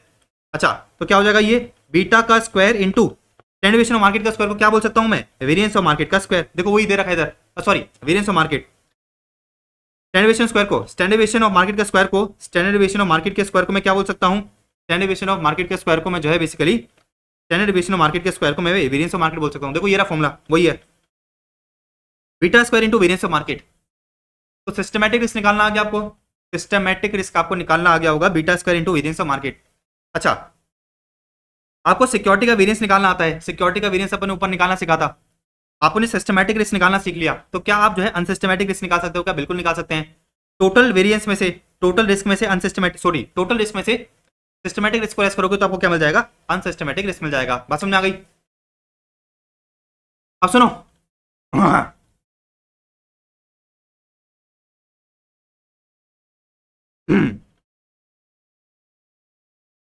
अब मेरी बात बड़े ध्यान से समझना, अपन ने सिस्टमैटिक रिस्क निकालना सीख लिया, अपन ने अनसिस्टमैटिक रिस्क निकालना सीख लिया, ठीक है। अपन अज्यूम करते हैं कि भाई आपका systematic risk divide by total risk कितना है 0.6, तो टोटल रिस्क में से सिस्टमैटिक रिस्क का पोर्शन कितना है 0.6 है, मतलब 60% ऑफ द टोटल रिस्क क्या है सिस्टमैटिक रिस्क है। अच्छा इसको अपन क्या बोलते हैं, इसको अपन जो है कोएफिशिएंट ऑफ डिटरमिनेशन भी बोलते हैं, इसको अपन क्या बोलते हैं कोएफिशिएंट ऑफ डिटरमिनेशन भी बोलते हैं, which is represented by R square. इसका मतलब क्या है कि systematic risk divide by total risk, systematic risk divide by total risk को अपन क्या बोलते हैं आर स्क्वायर बोल सकते हैं। आर स्क्वायर क्या होता है, आर स्क्वायर होता है कोरिलेशन, तो कोरिलेशन का स्क्वायर, अगर आप क्या करते हो कोरिलेशन का स्क्वायर करते हो, तो कोरिलेशन का स्क्वायर कर दोगे तो उसको अपन क्या बोलते हैं coefficient of determination, coefficient of determination. तो आर का मतलब क्या होता है, आर का मतलब होता है कोरिलेशन, आर का मतलब होता है कोरिलेशन, अगर आर का स्क्वायर कर दोगे तो उसको अपन क्या बोलते हैं कोएफिशिएंट ऑफ डिटरमिनेशन। अच्छा आर स्क्वायर को किस तरह से निकाल सकते हो, दूसरी तरीके से systematic risk upon total risk करके निकाल सकते हो। तो systematic risk upon total risk को अपन क्या बोल सकते हैं आर स्क्वायर भी बोल सकते हैं, और आर स्क्वायर का मतलब क्या होता है, आर स्क्वायर का मतलब होता है कोएफिशिएंट ऑफ डिटरमिनेशन। अच्छा डेरिवेशन जो है बेसिकली मैंने क्लास में समझा रखा है, डेरिवेशन जो मैंने क्या कर रखा है क्लास में समझा रखा है। भाई आपका सिस्टमैटिक रिस्क का फॉर्मूला क्या होता है, देखो ये रहा, डेरिवेशन बता ही देता हूं, देखो ये रहा। सिस्टमैटिक रिस्क का फॉर्मूला क्या होता है, सिस्टमैटिक रिस्क का फॉर्मूला होता है आपका beta square into variance of market, यही होता है ना, beta square into variance of market आपका होता है सिस्टमैटिक रिस्क। अब सुनो टोटल रिस्क ऑफ सिक्योरिटी कैसे रिप्रेजेंट कर सकते हो, भाई ये लिखा मैंने वेरिएंस ऑफ सिक्योरिटी, ये लिखा मैंने टोटल रिस्क ऑफ सिक्योरिटी कैसे ले सकता हूं variance of security, variance of security करके लिख सकता हूं। अब सुनो बीटा का मैंने आपको एक फॉर्मूला बताया था ऊपर, R into standard deviation of security upon standard deviation of market, R into standard deviation of security upon standard deviation of market, right. मैंने आपको फॉर्मूला बताया था बीटा का, तो मैंने बीटा की जगह क्या लिखा ये लिख दिया। अब इसको आप सॉल्व करोगे, देखो इसको अगर आप सॉल्व करोगे तो क्या आएगा, तो सॉल्व करते हैं, देखो R square into standard deviation of security का square upon standard deviation of market का square into standard deviation of market का square upon standard deviation of security का स्क्वायर, तो ये कट गया ये कट गया। तो आपको ये पता चला कि भाई जो आपका systematic risk upon total risk है का फॉर्मूला क्या बना आर स्क्वायर बना, डेरिवेशन में मैंने आपको समझा ही दिया। चलो तो सिस्टमैटिक रिस्क का फॉर्मूला क्या होता है beta square into variance of market, और टोटल रिस्क ऑफ सिक्योरिटी कैसे निकाल सकते हो, टोटल रिस्क ऑफ सिक्योरिटी को जो है बेसिकली आप वेरिएंस की तरह रिप्रेजेंट कर सकते हो। डन।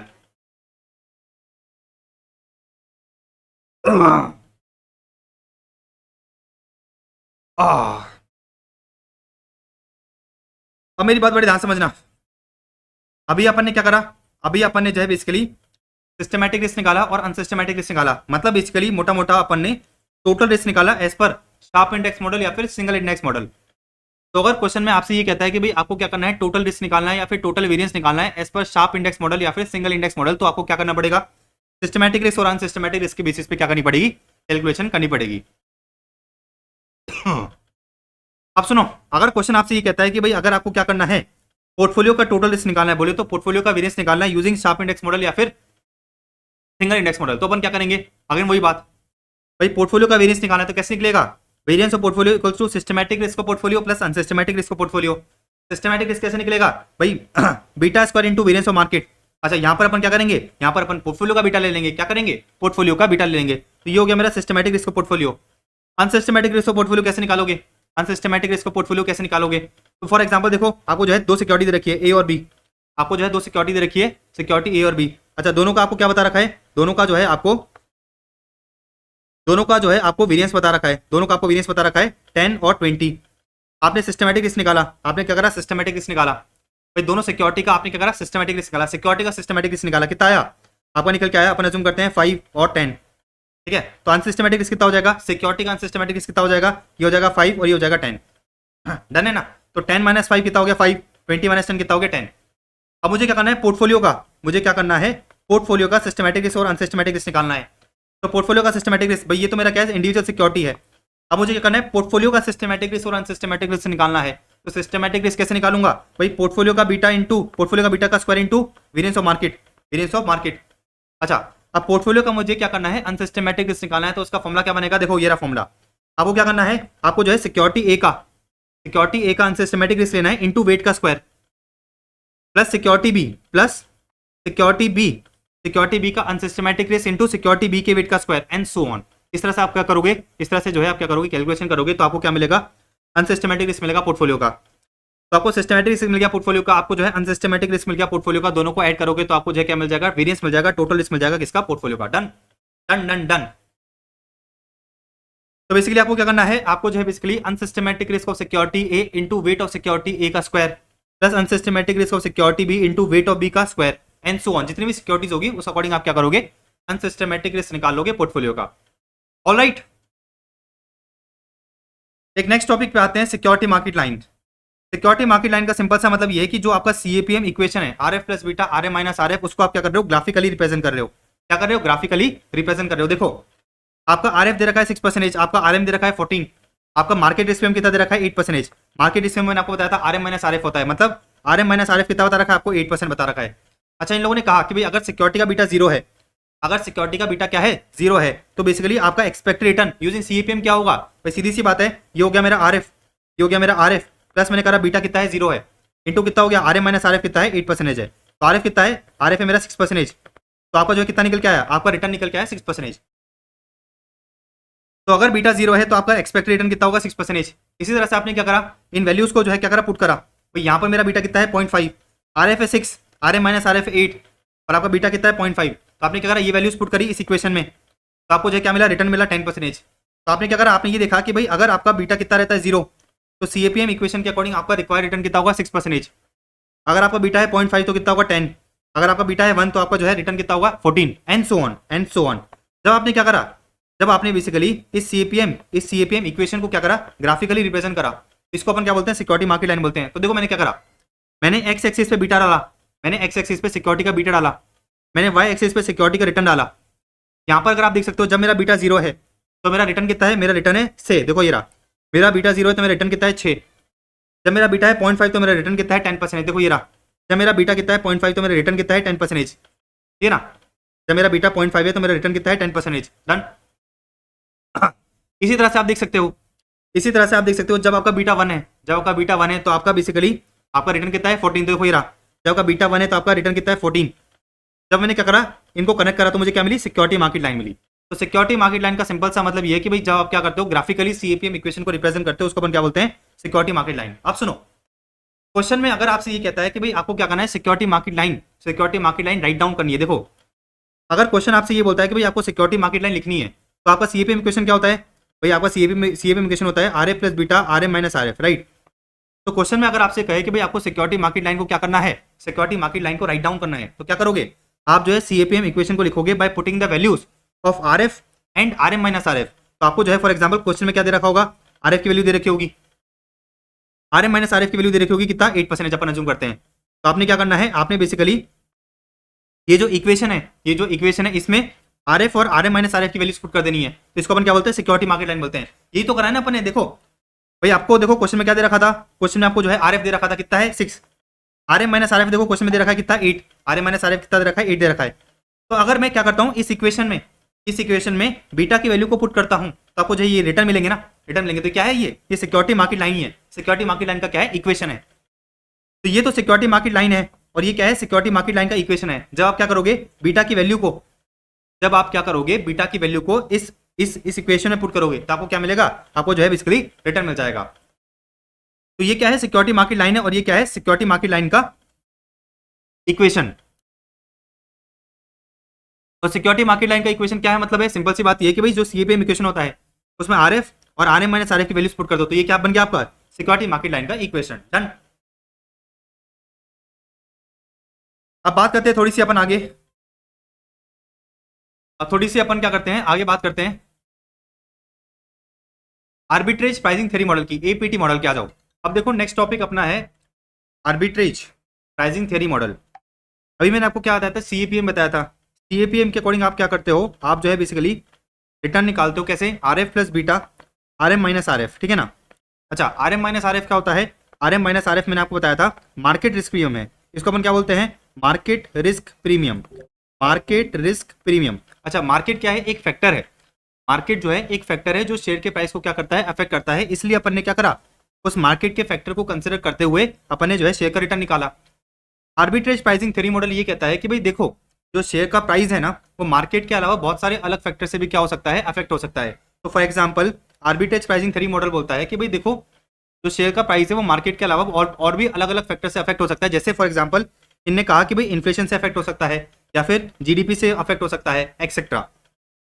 तो इन लोगों ने क्या कहा, आर्बिट्रेज प्राइसिंग मॉडल ये कहता है कि भाई देखो मार्केट वाला जो फैक्टर है वो तो रहेगा ही, इसके अलावा जो और फैक्टर्स है अपन क्या करेंगे उसका भी एडजस्टमेंट कर देंगे सिक्योरिटी में।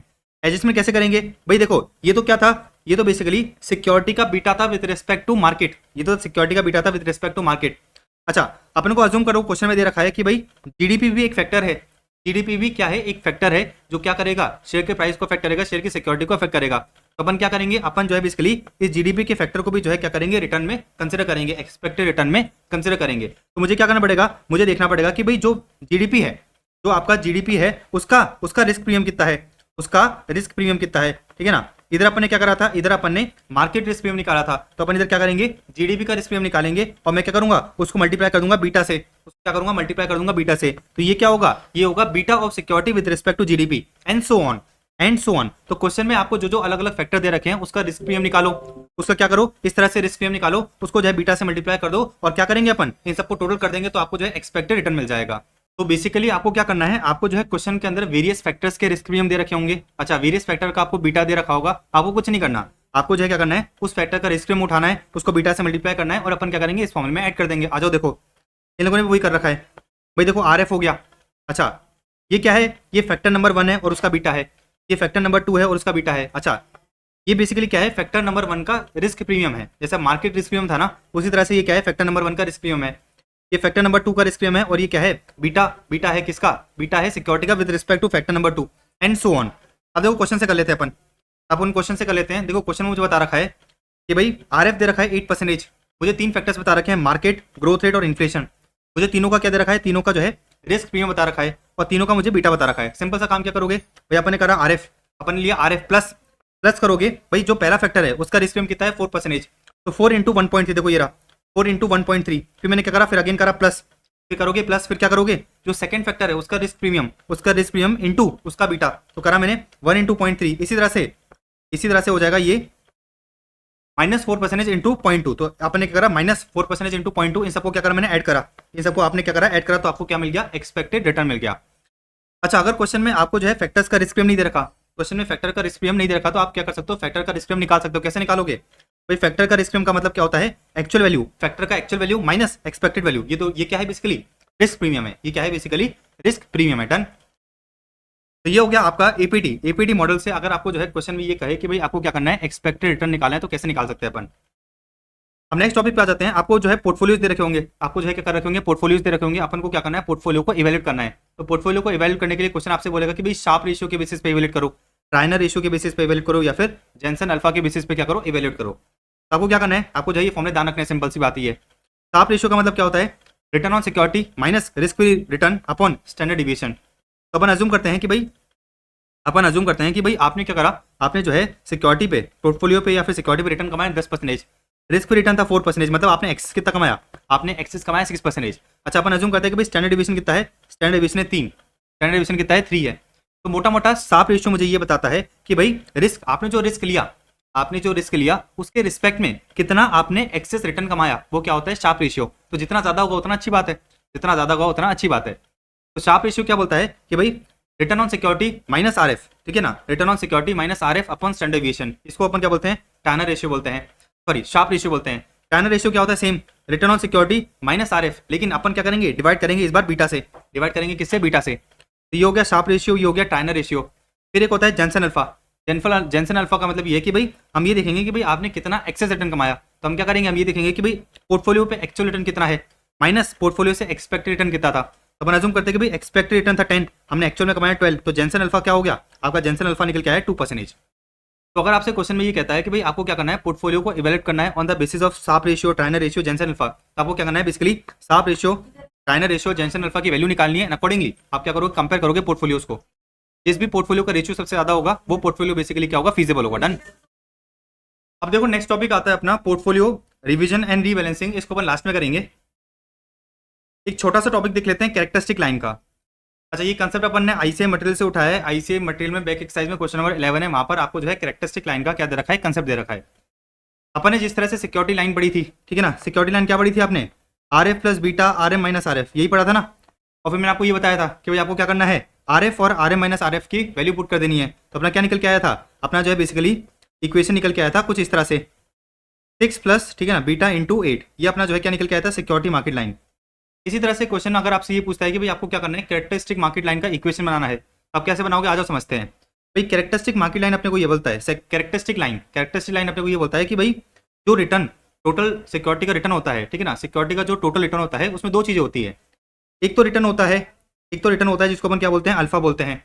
एक रिटर्न होता है जिसको अपन क्या बोलते हैं, अल्फा बोलते हैं। अच्छा, ये जो रिटर्न होता है ये मार्केट पे डिपेंडेंट नहीं होता, ये कंपनी की इंटरनल एफिशिएंसी की वजह से रिटर्न आता है। और एक रिटर्न होता है जो मार्केट पे डिपेंड करता है, तो अपन को जिसको अपन क्या बोलते हैं, जिसको अपन बीटा से भी रिप्रेजेंट करते हैं। तो आरएम क्या है, मार्केट रिटर्न, और बीटा क्या है, बीटा है बेसिकली, बी क्या है, बीटा ऑफ सिक्योरिटी। तो एक सिक्योरिटी का जो टोटल रिटर्न है वो दो चीज़ें से होगा भाई, एक तो बेसिकली उसके इंटरनल एफिशिएंसी की वजह से, और दूसरा मार्केट में फ्लक्चुएशन की वजह से। तो टोटल रिटर्न ऑफ सिक्योरिटी कैसे निकलेगा, alpha plus beta RM, alpha plus beta RM. अब मेरी बात बड़ी ध्यान से समझना, देखो अगर क्वेश्चन आपसे ये पूछता है कि भाई आपको क्या करना है, कैरेक्टरिस्टिक लाइन का इक्वेशन लिखना है, तो आपको कुछ नहीं करना, ये वाला जो इक्वेशन है, इसके अंदर आपको क्या करना है, अल्फा और बीटा की वैल्यूज पुट कर देनी है। अल्फा और बीटा की वैल्यूज क्या कर देनी है, पुट कर देनी है। तो अपन अज्यूम करते हैं अल्फा है आपका 4, बीटा है आपका 5, तो आपने क्या करा, 4 + 5 आरएम लिख दिया, तो ये आपका क्या निकल के आ जाएगा, कैरेक्टरिस्टिक लाइन निकल के आ जाएगा। ये हो गया आपका कैरेक्टरिस्टिक लाइन, बात समझ में आ गई। अब मैं आपको जो है एग्जाम्पल से करा देता हूँ। देखो एक सिक्योरिटी है एक्स, एक मार्केट है, 10 साल के मुझे रिटर्न बता रखे हैं। तो बेसिकली सिक्योरिटी एक्स है और मार्केट है, आपको जो है 10 साल का रिटर्न बता रखा है। आपको क्वेश्चन में बता रखा है कि भाई सिक्योरिटी का बीटा कितना है, सिक्योरिटी का बीटा है 0.505। क्वेश्चन मुझे बोल रहा है कि भाई कैरेक्टरिस्टिक लाइन क्या है, what is the characteristic line for security x. तो कैरेक्टरिस्टिक लाइन क्या होती है, alpha plus beta RM, alpha plus beta RM, ठीक है। अल्फा प्लस बीटा आरएम क्या होता है, आपका कैरेक्टरिस्टिक लाइन होता है। मुझे क्या करना पड़ेगा, अल्फा की वैल्यू निकालनी पड़ेगी। भाई बीटा मुझे क्वेश्चन में दे रखा है, अल्फा की वैल्यू मुझे निकालनी पड़ेगी। अल्फा की वैल्यू जो है आप कैसे निकालोगे, क्वेश्चन में जो आपको डेटा दे रखा है उधर से आपको क्या करना पड़ेगा, अल्फा की वैल्यू निकालनी पड़ेगी। अच्छा, फॉर्मूला क्या है अपना कि भाई सिक्योरिटी का total return equals to alpha plus beta RM. अच्छा, यहाँ पर मुझे बता रखा है कि भाई सिक्योरिटी का पिछले 10 साल का रिटर्न कितना है, तो मैंने क्या करा, सिक्योरिटी का एवरेज रिटर्न निकाला। एवरेज रिटर्न कितना निकल के आया, आपका एवरेज रिटर्न निकल के आया 15। मार्केट का मुझे 10 साल का रिटर्न बता रखा है, तो मैंने क्या करा, मार्केट का एवरेज करा। मार्केट का एवरेज कितना आ रहा है, मार्केट का एवरेज आ रहा है 12। तो बेसिकली सिक्योरिटी का एवरेज रिटर्न कितना है 15, अल्फा प्लस बीटा कितना है 0.505, और आरएम अभी आपने निकाला, आरएम कितना है 12। तो आपने इस इक्वेशन को सॉल्व करा तो आपको जो है अल्फा की वैल्यू मिली। अल्फा की वैल्यू कितनी मिली, 8.94%। अल्फा की वैल्यू कितनी आ गई, 8.94% आ गई। अब मुझे कैरेक्टरिस्टिक लाइन लिखना है, तो कैरेक्टरिस्टिक लाइन क्या होगा, alpha plus beta RM. Alpha क्या निकल के आया मेरा 8.94 प्लस बीटा कितना है 0.505, और आरएम का लिखूंगा मैं, आरएम को जो है आरएम लिख दूंगा, तो ये मेरा क्या निकल के आ गया, कैरेक्टरिस्टिक लाइन। तो क्वेश्चन अगर आपसे पूछता है कि भाई अपन को क्या करना है, कैरेक्टरिस्टिक लाइन लिखनी है, तो अपन क्या करेंगे, अल्फा प्लस बीटा आरएम में अल्फा और बीटा की वैल्यूज पुट कर देंगे। बीटा आपको क्वेश्चन में दे रखा होगा, अल्फा आपको जो है क्या करना पड़ेगा, गिवन डेटा से निकालना पड़ेगा। तो बेसिकली ये कैरेक्टरिस्टिक लाइन का जो है अपना इक्वेशन हो गया। बस आपको क्या करना है, अल्फा प्लस बीटा आरएम में अल्फा और बीटा की वैल्यूज पुट करनी है। एक नेक्स्ट टॉपिक आता है एसेट बीटा का। एसेट बीटा अपन कैसे निकालेंगे भाई, एसेट बीटा आप कैसे निकाल सकते हो भाई, देखो एसेट बीटा का मतलब होता है कि भाई जो कंपनी में रिस्क है, तो कंपनी में टोटल रिस्क है वो कितना है। अच्छा, कंपनी का टोटल रिस्क कौन बेयर करेगा, कंपनी का टोटल रिस्क बेयर करेंगे इक्विटी शेयर होल्डर्स और debenture holders, equity share holders और डेट होल्डर्स। तो अगर मुझे क्या करना है, एसेट बीटा निकालना है, तो मैं क्या कर सकता हूँ, इक्विटी बीटा और डेट बीटा से एसेट बीटा निकाल सकता हूँ। आपको क्या करना है, बेसिकली इक्विटी बीटा और डेट बीटा का वेटेड एवरेज करना है। अच्छा, तो आप क्या करोगे, इक्विटी बीटा इंटू ठीक है ना, market value of equity divide by market value of equity plus market value of debt, ठीक है ना। डेट में क्या करोगे, 1 - t करोगे। तो आपको क्या करना है, बीटा जो आपका इक्विटी बीटा है और जो डेट बीटा है उनका वेटेड एवरेज लेना है। और वेटेड एवरेज कैसे लोगे वो अपन ने देख लिया। ई का मतलब क्या है, market value of equity, D का मतलब क्या है, market value of debt, T का मतलब क्या है, टैक्स रेट, बी का मतलब क्या है, beta of equity, B equity का मतलब क्या है, बीटा ऑफ इक्विटी, और बी डेट का मतलब क्या है, debt of beta of debt I mean. तो अगर आपसे क्वेश्चन पूछता है कि भाई आपको क्या करना है, एसेट बीटा निकालना है, तो आपको क्या करना है, इक्विटी बीटा और डेट बीटा का क्या करना है, वेटेड एवरेज लेना है। तो इक्विटी बीटा इंटू क्या करोगे, weight plus beta of debt into weight. Weight कैसे निकलेगा वो अपन ने इधर देख लिया। तो कुछ नहीं, एक क्वेश्चन दे रखा है अपने क्वेश्चन में, क्वेश्चन नंबर 53 है। एमटीबी नवंबर 21 में पूछा था कि भाई आप एसेट बीटा निकाल दो। एसेट बीटा क्या होता है, क्यों होता है, कि बेसिकली अपन रेगुलर लेक्चर्स में समझेंगे।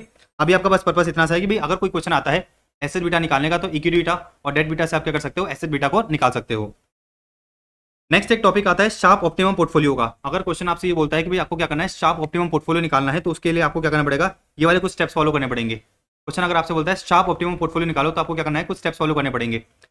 सबसे पहला देखो, आपको जो है कुछ सिक्योरिटीज दे रखी होगी क्वेश्चन में, आपको जो क्या दे रखा होगा, कुछ सिक्योरिटीज दे रखी होगी क्वेश्चन में। मुझे क्या करना है, इन 6 सिक्योरिटीज में से कुछ सिक्योरिटीज को सिलेक्ट करके एक ऑप्टिमम पोर्टफोलियो बनाना है, शार्प ऑप्टिमम पोर्टफोलियो। तो क्वेश्चन आपका आएगा शार्प ऑप्टिमम पोर्टफोलियो। सबसे पहले क्या करोगे, सारी की सारी सिक्योरिटीज का ट्रायनर रेशियो निकालोगे। सारी की सारी सिक्योरिटीज का अपने को क्या करना है, ट्रायनर रेशियोज निकालना है। ट्रायनर रेशियो कैसे निकालते हैं, मैं आपको बताया था, return of security minus risk return upon beta. देखो ये रहा, सारी की सारी सिक्योरिटीज का टाइनर रेशियो निकाल लोगे। सबसे पहले अपन क्या करेंगे, सारी की सारी सिक्योरिटीज का टाइनर रेशियो निकाल देंगे। फिर अपन क्या करेंगे, सिक्योरिटीज को अरेंज करेंगे। फिर अपन को क्या करना है, अरेंज करना है सिक्योरिटीज को on the basis of highest to lowest Treynor ratio. तो जिस भी सिक्योरिटी का टीआर सबसे ज्यादा होगा उसको अपन क्या करेंगे, सबसे पहले रखेंगे एंड अपन क्या करेंगे एंड सो ऑन। तो सबसे पहला काम ये कि भाई आप सारी की सारी सिक्योरिटीज का टीआर निकालोगे, टाइनर रेशियो, देन अपन को अरेंज करना है सिक्योरिटीज को on the basis of highest to lowest TR. तो इन लोगों ने क्या करा, सारी की सारी सिक्योरिटीज को अरेंज करा। भाई ए का टाइनर रेशियो सबसे ज्यादा है, फिर एफ का जो है उससे कम है, बी का फिर उससे कम है, डी का उससे कम है एंड सो ऑन। अब कुछ स्टेप्स आपको फॉलो करने पड़ेंगे, इन स्टेप्स को अपने को रटना ही पड़ेगा क्योंकि इनका कोई डेरिवेशन नहीं है, ठीक है ना। इनका जो है डेरिवेशन बहुत लेंदी है, तो अपन को डेरिवेशन में घुसने की जरूरत नहीं है। क्रक्स अपना इतना सा निकल के आएगा कि भाई अपने को जो है ये वाले स्टेप्स फॉलो करके क्या करना है, वेट्स निकालने हैं। सबसे पहले आपने टाइनर रेशियो निकाला, सारी सिक्योरिटीज को अरेंज कर दिया। सबसे पहले अपने टाइनर रेशियो निकाला, सारी की सारी सिक्योरिटीज को अरेंज कर दिया, ठीक है ना, from highest to lowest Treynor ratio. Second काम क्या है, सेकंड कॉलम में आप डालोगे ER माइनस RF, ठीक है ना। और ये क्या हो गया, बीटा हो गया। इधर जो है ER माइनस RF की वैल्यू लिखोगे, इधर बीटा की वैल्यू लिखोगे। क्वेश्चन में आपको अनसिस्टमैटिक रिस्क दे रखा होगा तो आपने क्या करना है, अनसिस्टमैटिक रिस्क की वैल्यू निकलनी है। फिर आप क्या करोगे, एक फॉर्मुला यूज करोगे। वो फॉर्मुला क्या है, ER minus RF into beta upon unsystematic risk. तो आप क्या करोगे, आप जो है बेसिकली सारी की सारी सिक्योरिटीज का इस फॉर्मुले को यूज करके वैल्यूज निकालोगे। तो आपने क्या करा, ये सारी वैल्यूज निकाली। फिर आपको क्या करना है, नेक्स्ट कॉलम में कॉलम नंबर 5 का क्यूमुलेटिव लेना है। तो ये कितना हो गया, ये 0.3 हो गया। फिर ये कितना हो गया, 0.3 प्लस 0.35, ये कितना हो गया, 0.65 हो गया। ये कितना हो गया, 0.65। फिर बाकी ये स्टार्टिंग के 3 सिक्योरिटीज का क्यूमुलेटिव कितना हो गया, 1.15। तो आपने क्या करना है, क्यूमुलेटिव लेना है कॉलम नंबर 5 का। सबसे पहला स्टेप था, आपने टीआर निकाला। फिर आपने क्या करा, सारी की सारी सिक्योरिटीज को अरेंज करा from the basis of highest to lowest TR. आपको क्या करना है, ER माइनस RF, बीटा और USR निकालना है। क्वेश्चन में आपको दे रखा होगा। आपको जो है ये डेटा पुट करके जो है बेसिकली इस फॉर्मूले में डालना है और आपको जो है वैल्यूज मिलेगी। इस वैल्यूज का आप क्या लोगे, क्यूमुलेटिव लोगे। इस वैल्यूज का जो है आपने क्या करा, क्यूमुलेटिव लिया। फिर आप एक नेक्स्ट फॉर्मूला यूज करोगे, beta square upon unsystematic risk.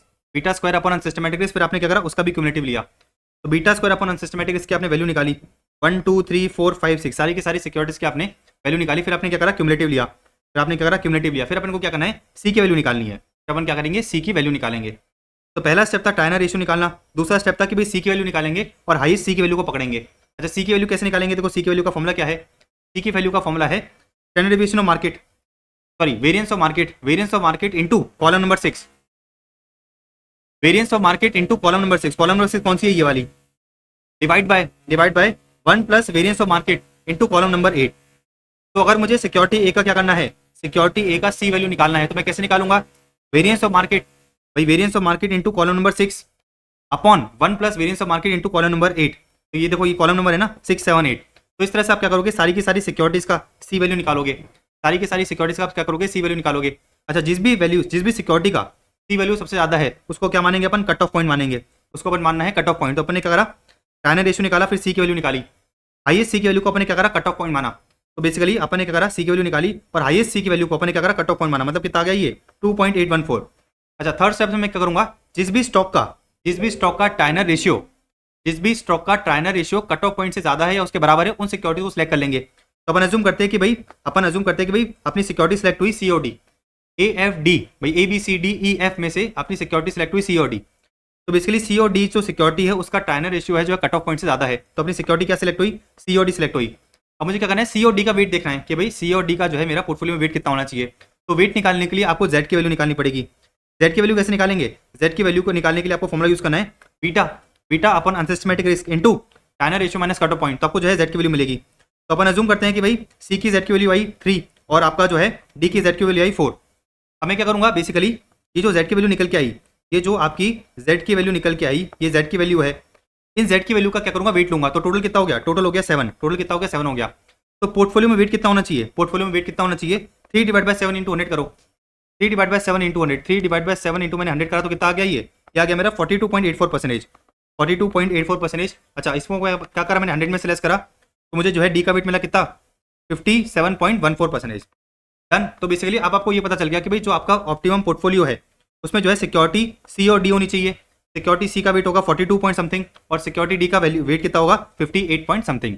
बात समझा गई। इन स्टेप्स को अपने को रटना ही पड़ेगा, कोई ऑप्शन अपने पास नहीं है। सबसे पहले टाइनर रेशियो निकालो, फिर सी की वैल्यू निकालो, फिर उन सिक्योरिटीज को सिलेक्ट करो जिनका भी टाइनर रेशियो कट ऑफ पॉइंट से ज्यादा है।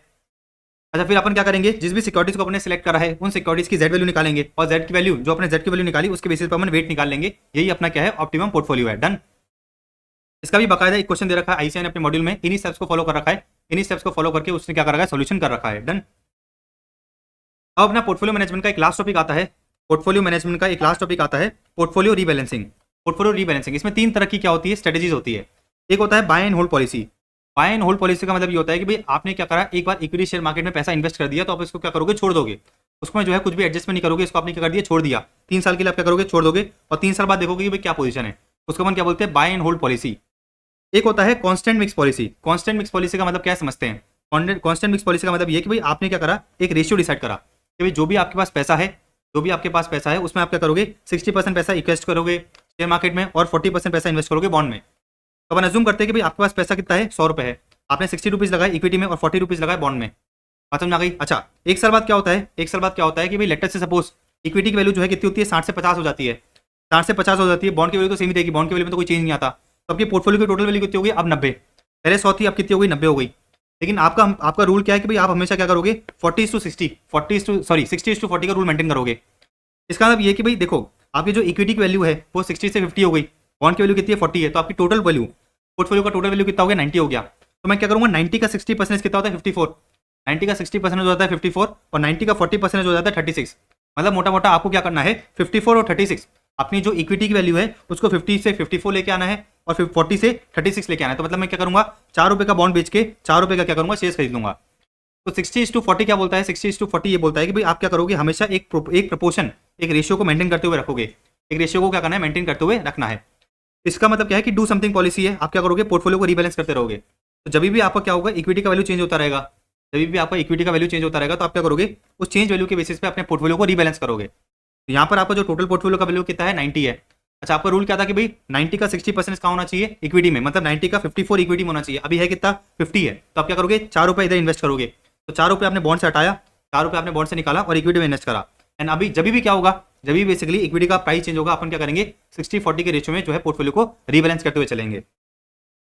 अच्छा, ये रीबैलेंसिंग कब होगी भाई, ये रीबैलेंसिंग कब होगी, तो लेट से सपोज कि भाई जो अपना रूल है, भाई जो इन्वेस्टर है वो ये बोलता है कि भाई देखो मैं 60/40 का रूल मेंटेन करूंगा। अच्छा, इन्वेस्टर एक और चीज बोलता है कि भाई देखो जब इक्विटी का शेयर का प्राइस, जब इक्विटी की वैल्यू 10% से गिरेगी, 10% से गिरेगी या बढ़ेगी, तो मैं क्या करूंगा, पोर्टफोलियो को रीबैलेंस करूंगा। तो लेटर से सपोज कि भाई अगर इक्विटी की वैल्यू क्या होती है, 10% से गिरती है तो वो क्या करेगा, रीबैलेंस कर लेगा, अगर 5% से गिरती है तो रीबैलेंस नहीं करेगा। तो बेसिकली तो आपको क्वेश्चन के अंदर क्या दे रखा होगा, क्वेश्चन के अंदर आपको ये बता रखा होगा कि भाई जो इन्वेस्टर है वो कितने परसेंटेज पे पोर्टफोलियो को रीबैलेंस करना चाहता है। फिर आपको ये चेक करना पड़ेगा कि भाई क्या इक्विटी का वैल्यू 10% से गिरा है क्या।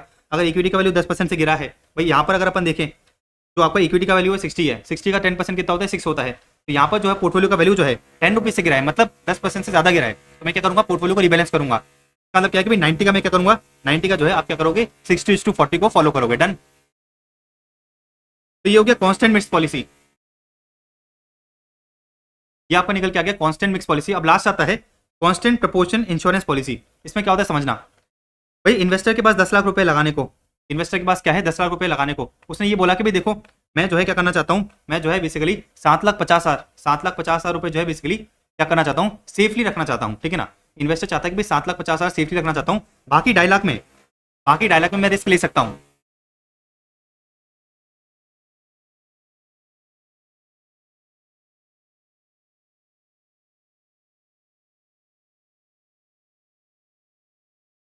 तो बेसिकली इन्वेस्टर के पास 10 लाख रुपए थे, इन्वेस्टर ने ये देखा, सबसे पहले फ्लोर वैल्यू निकाली। फ्लोर वैल्यू का मतलब क्या है, फ्लोर वैल्यू का मतलब ये कि भाई वो बोलता है कि भाई देखो मैं जो है 7,50,000 तक क्या करना चाहता हूँ, सेफली खेलना चाहता हूँ, बाकी 2.5 लाख में मैं क्या कर सकता हूँ, स्टॉक मार्केट में लगा सकता हूँ।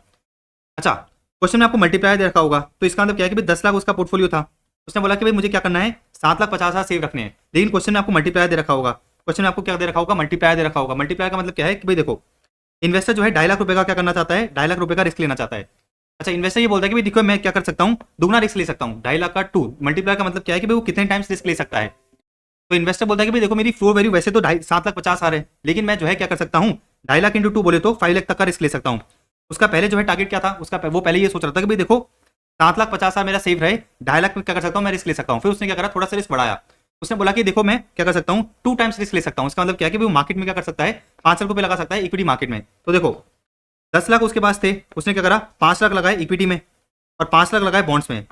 5 लगाया बॉन्ड्स में, ठीक है ना। तो जो इक्विटी में लगाए वो रिस्की है, जो बॉन्ड्स में लगाए वो क्या है, रिस्क फ्री है। इतनी बात समझ में आई? अब समझना, अब समझते हैं अपन। देखो फ्लोर वैल्यू ध्यान रखना, अपन क्या ध्यान रखेंगे, फ्लोर वैल्यू ध्यान रखेंगे। अब सुनो, उसने क्या करा, इनिशियली जो है 5 लाख लगाया इक्विटी में, 5 लाख लगाया बॉन्ड्स में। अच्छा, वो पहले ये बोल रहा था कि भाई मैं क्या कर सकता हूँ, 2.5 लाख तक का रिस्क ले सकता हूँ। फिर उसने बोला कि भाई देखो मैं जो है क्या कर सकता हूँ, थोड़ा सा रिस्क और ले सकता हूँ। अच्छा, थोड़ा सा रिस्क और ले सकता हूँ, वो कौन रिप्रेजेंट कर रहा है, मल्टीप्लायर।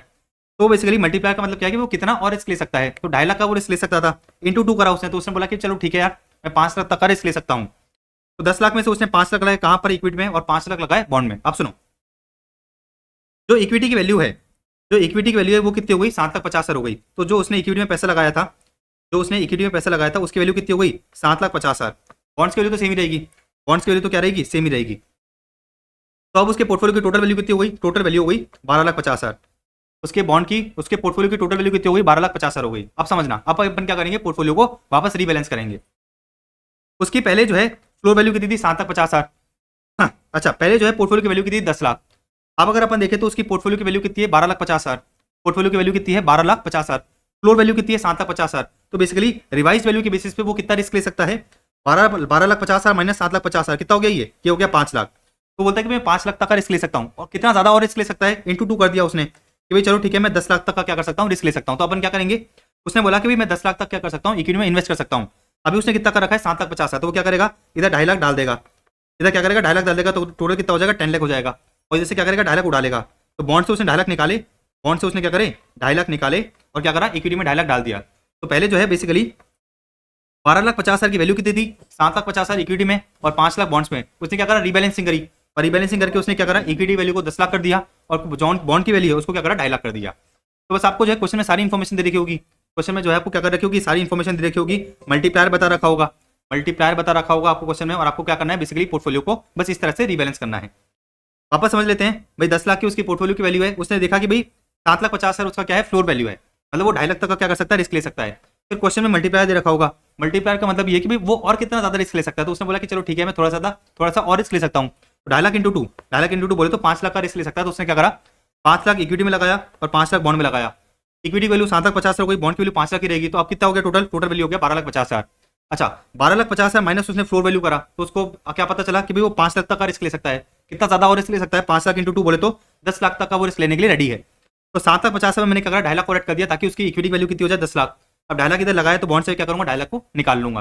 बॉन्ड से 2.5 लाख निकाला और क्या करा, मैंने 2.5 लाख इधर लगा दिया। इस तरह से वो क्या करेगा, बॉन्ड को हमेशा रिबैलेंस करता रहेगा एज पर the data given in the question.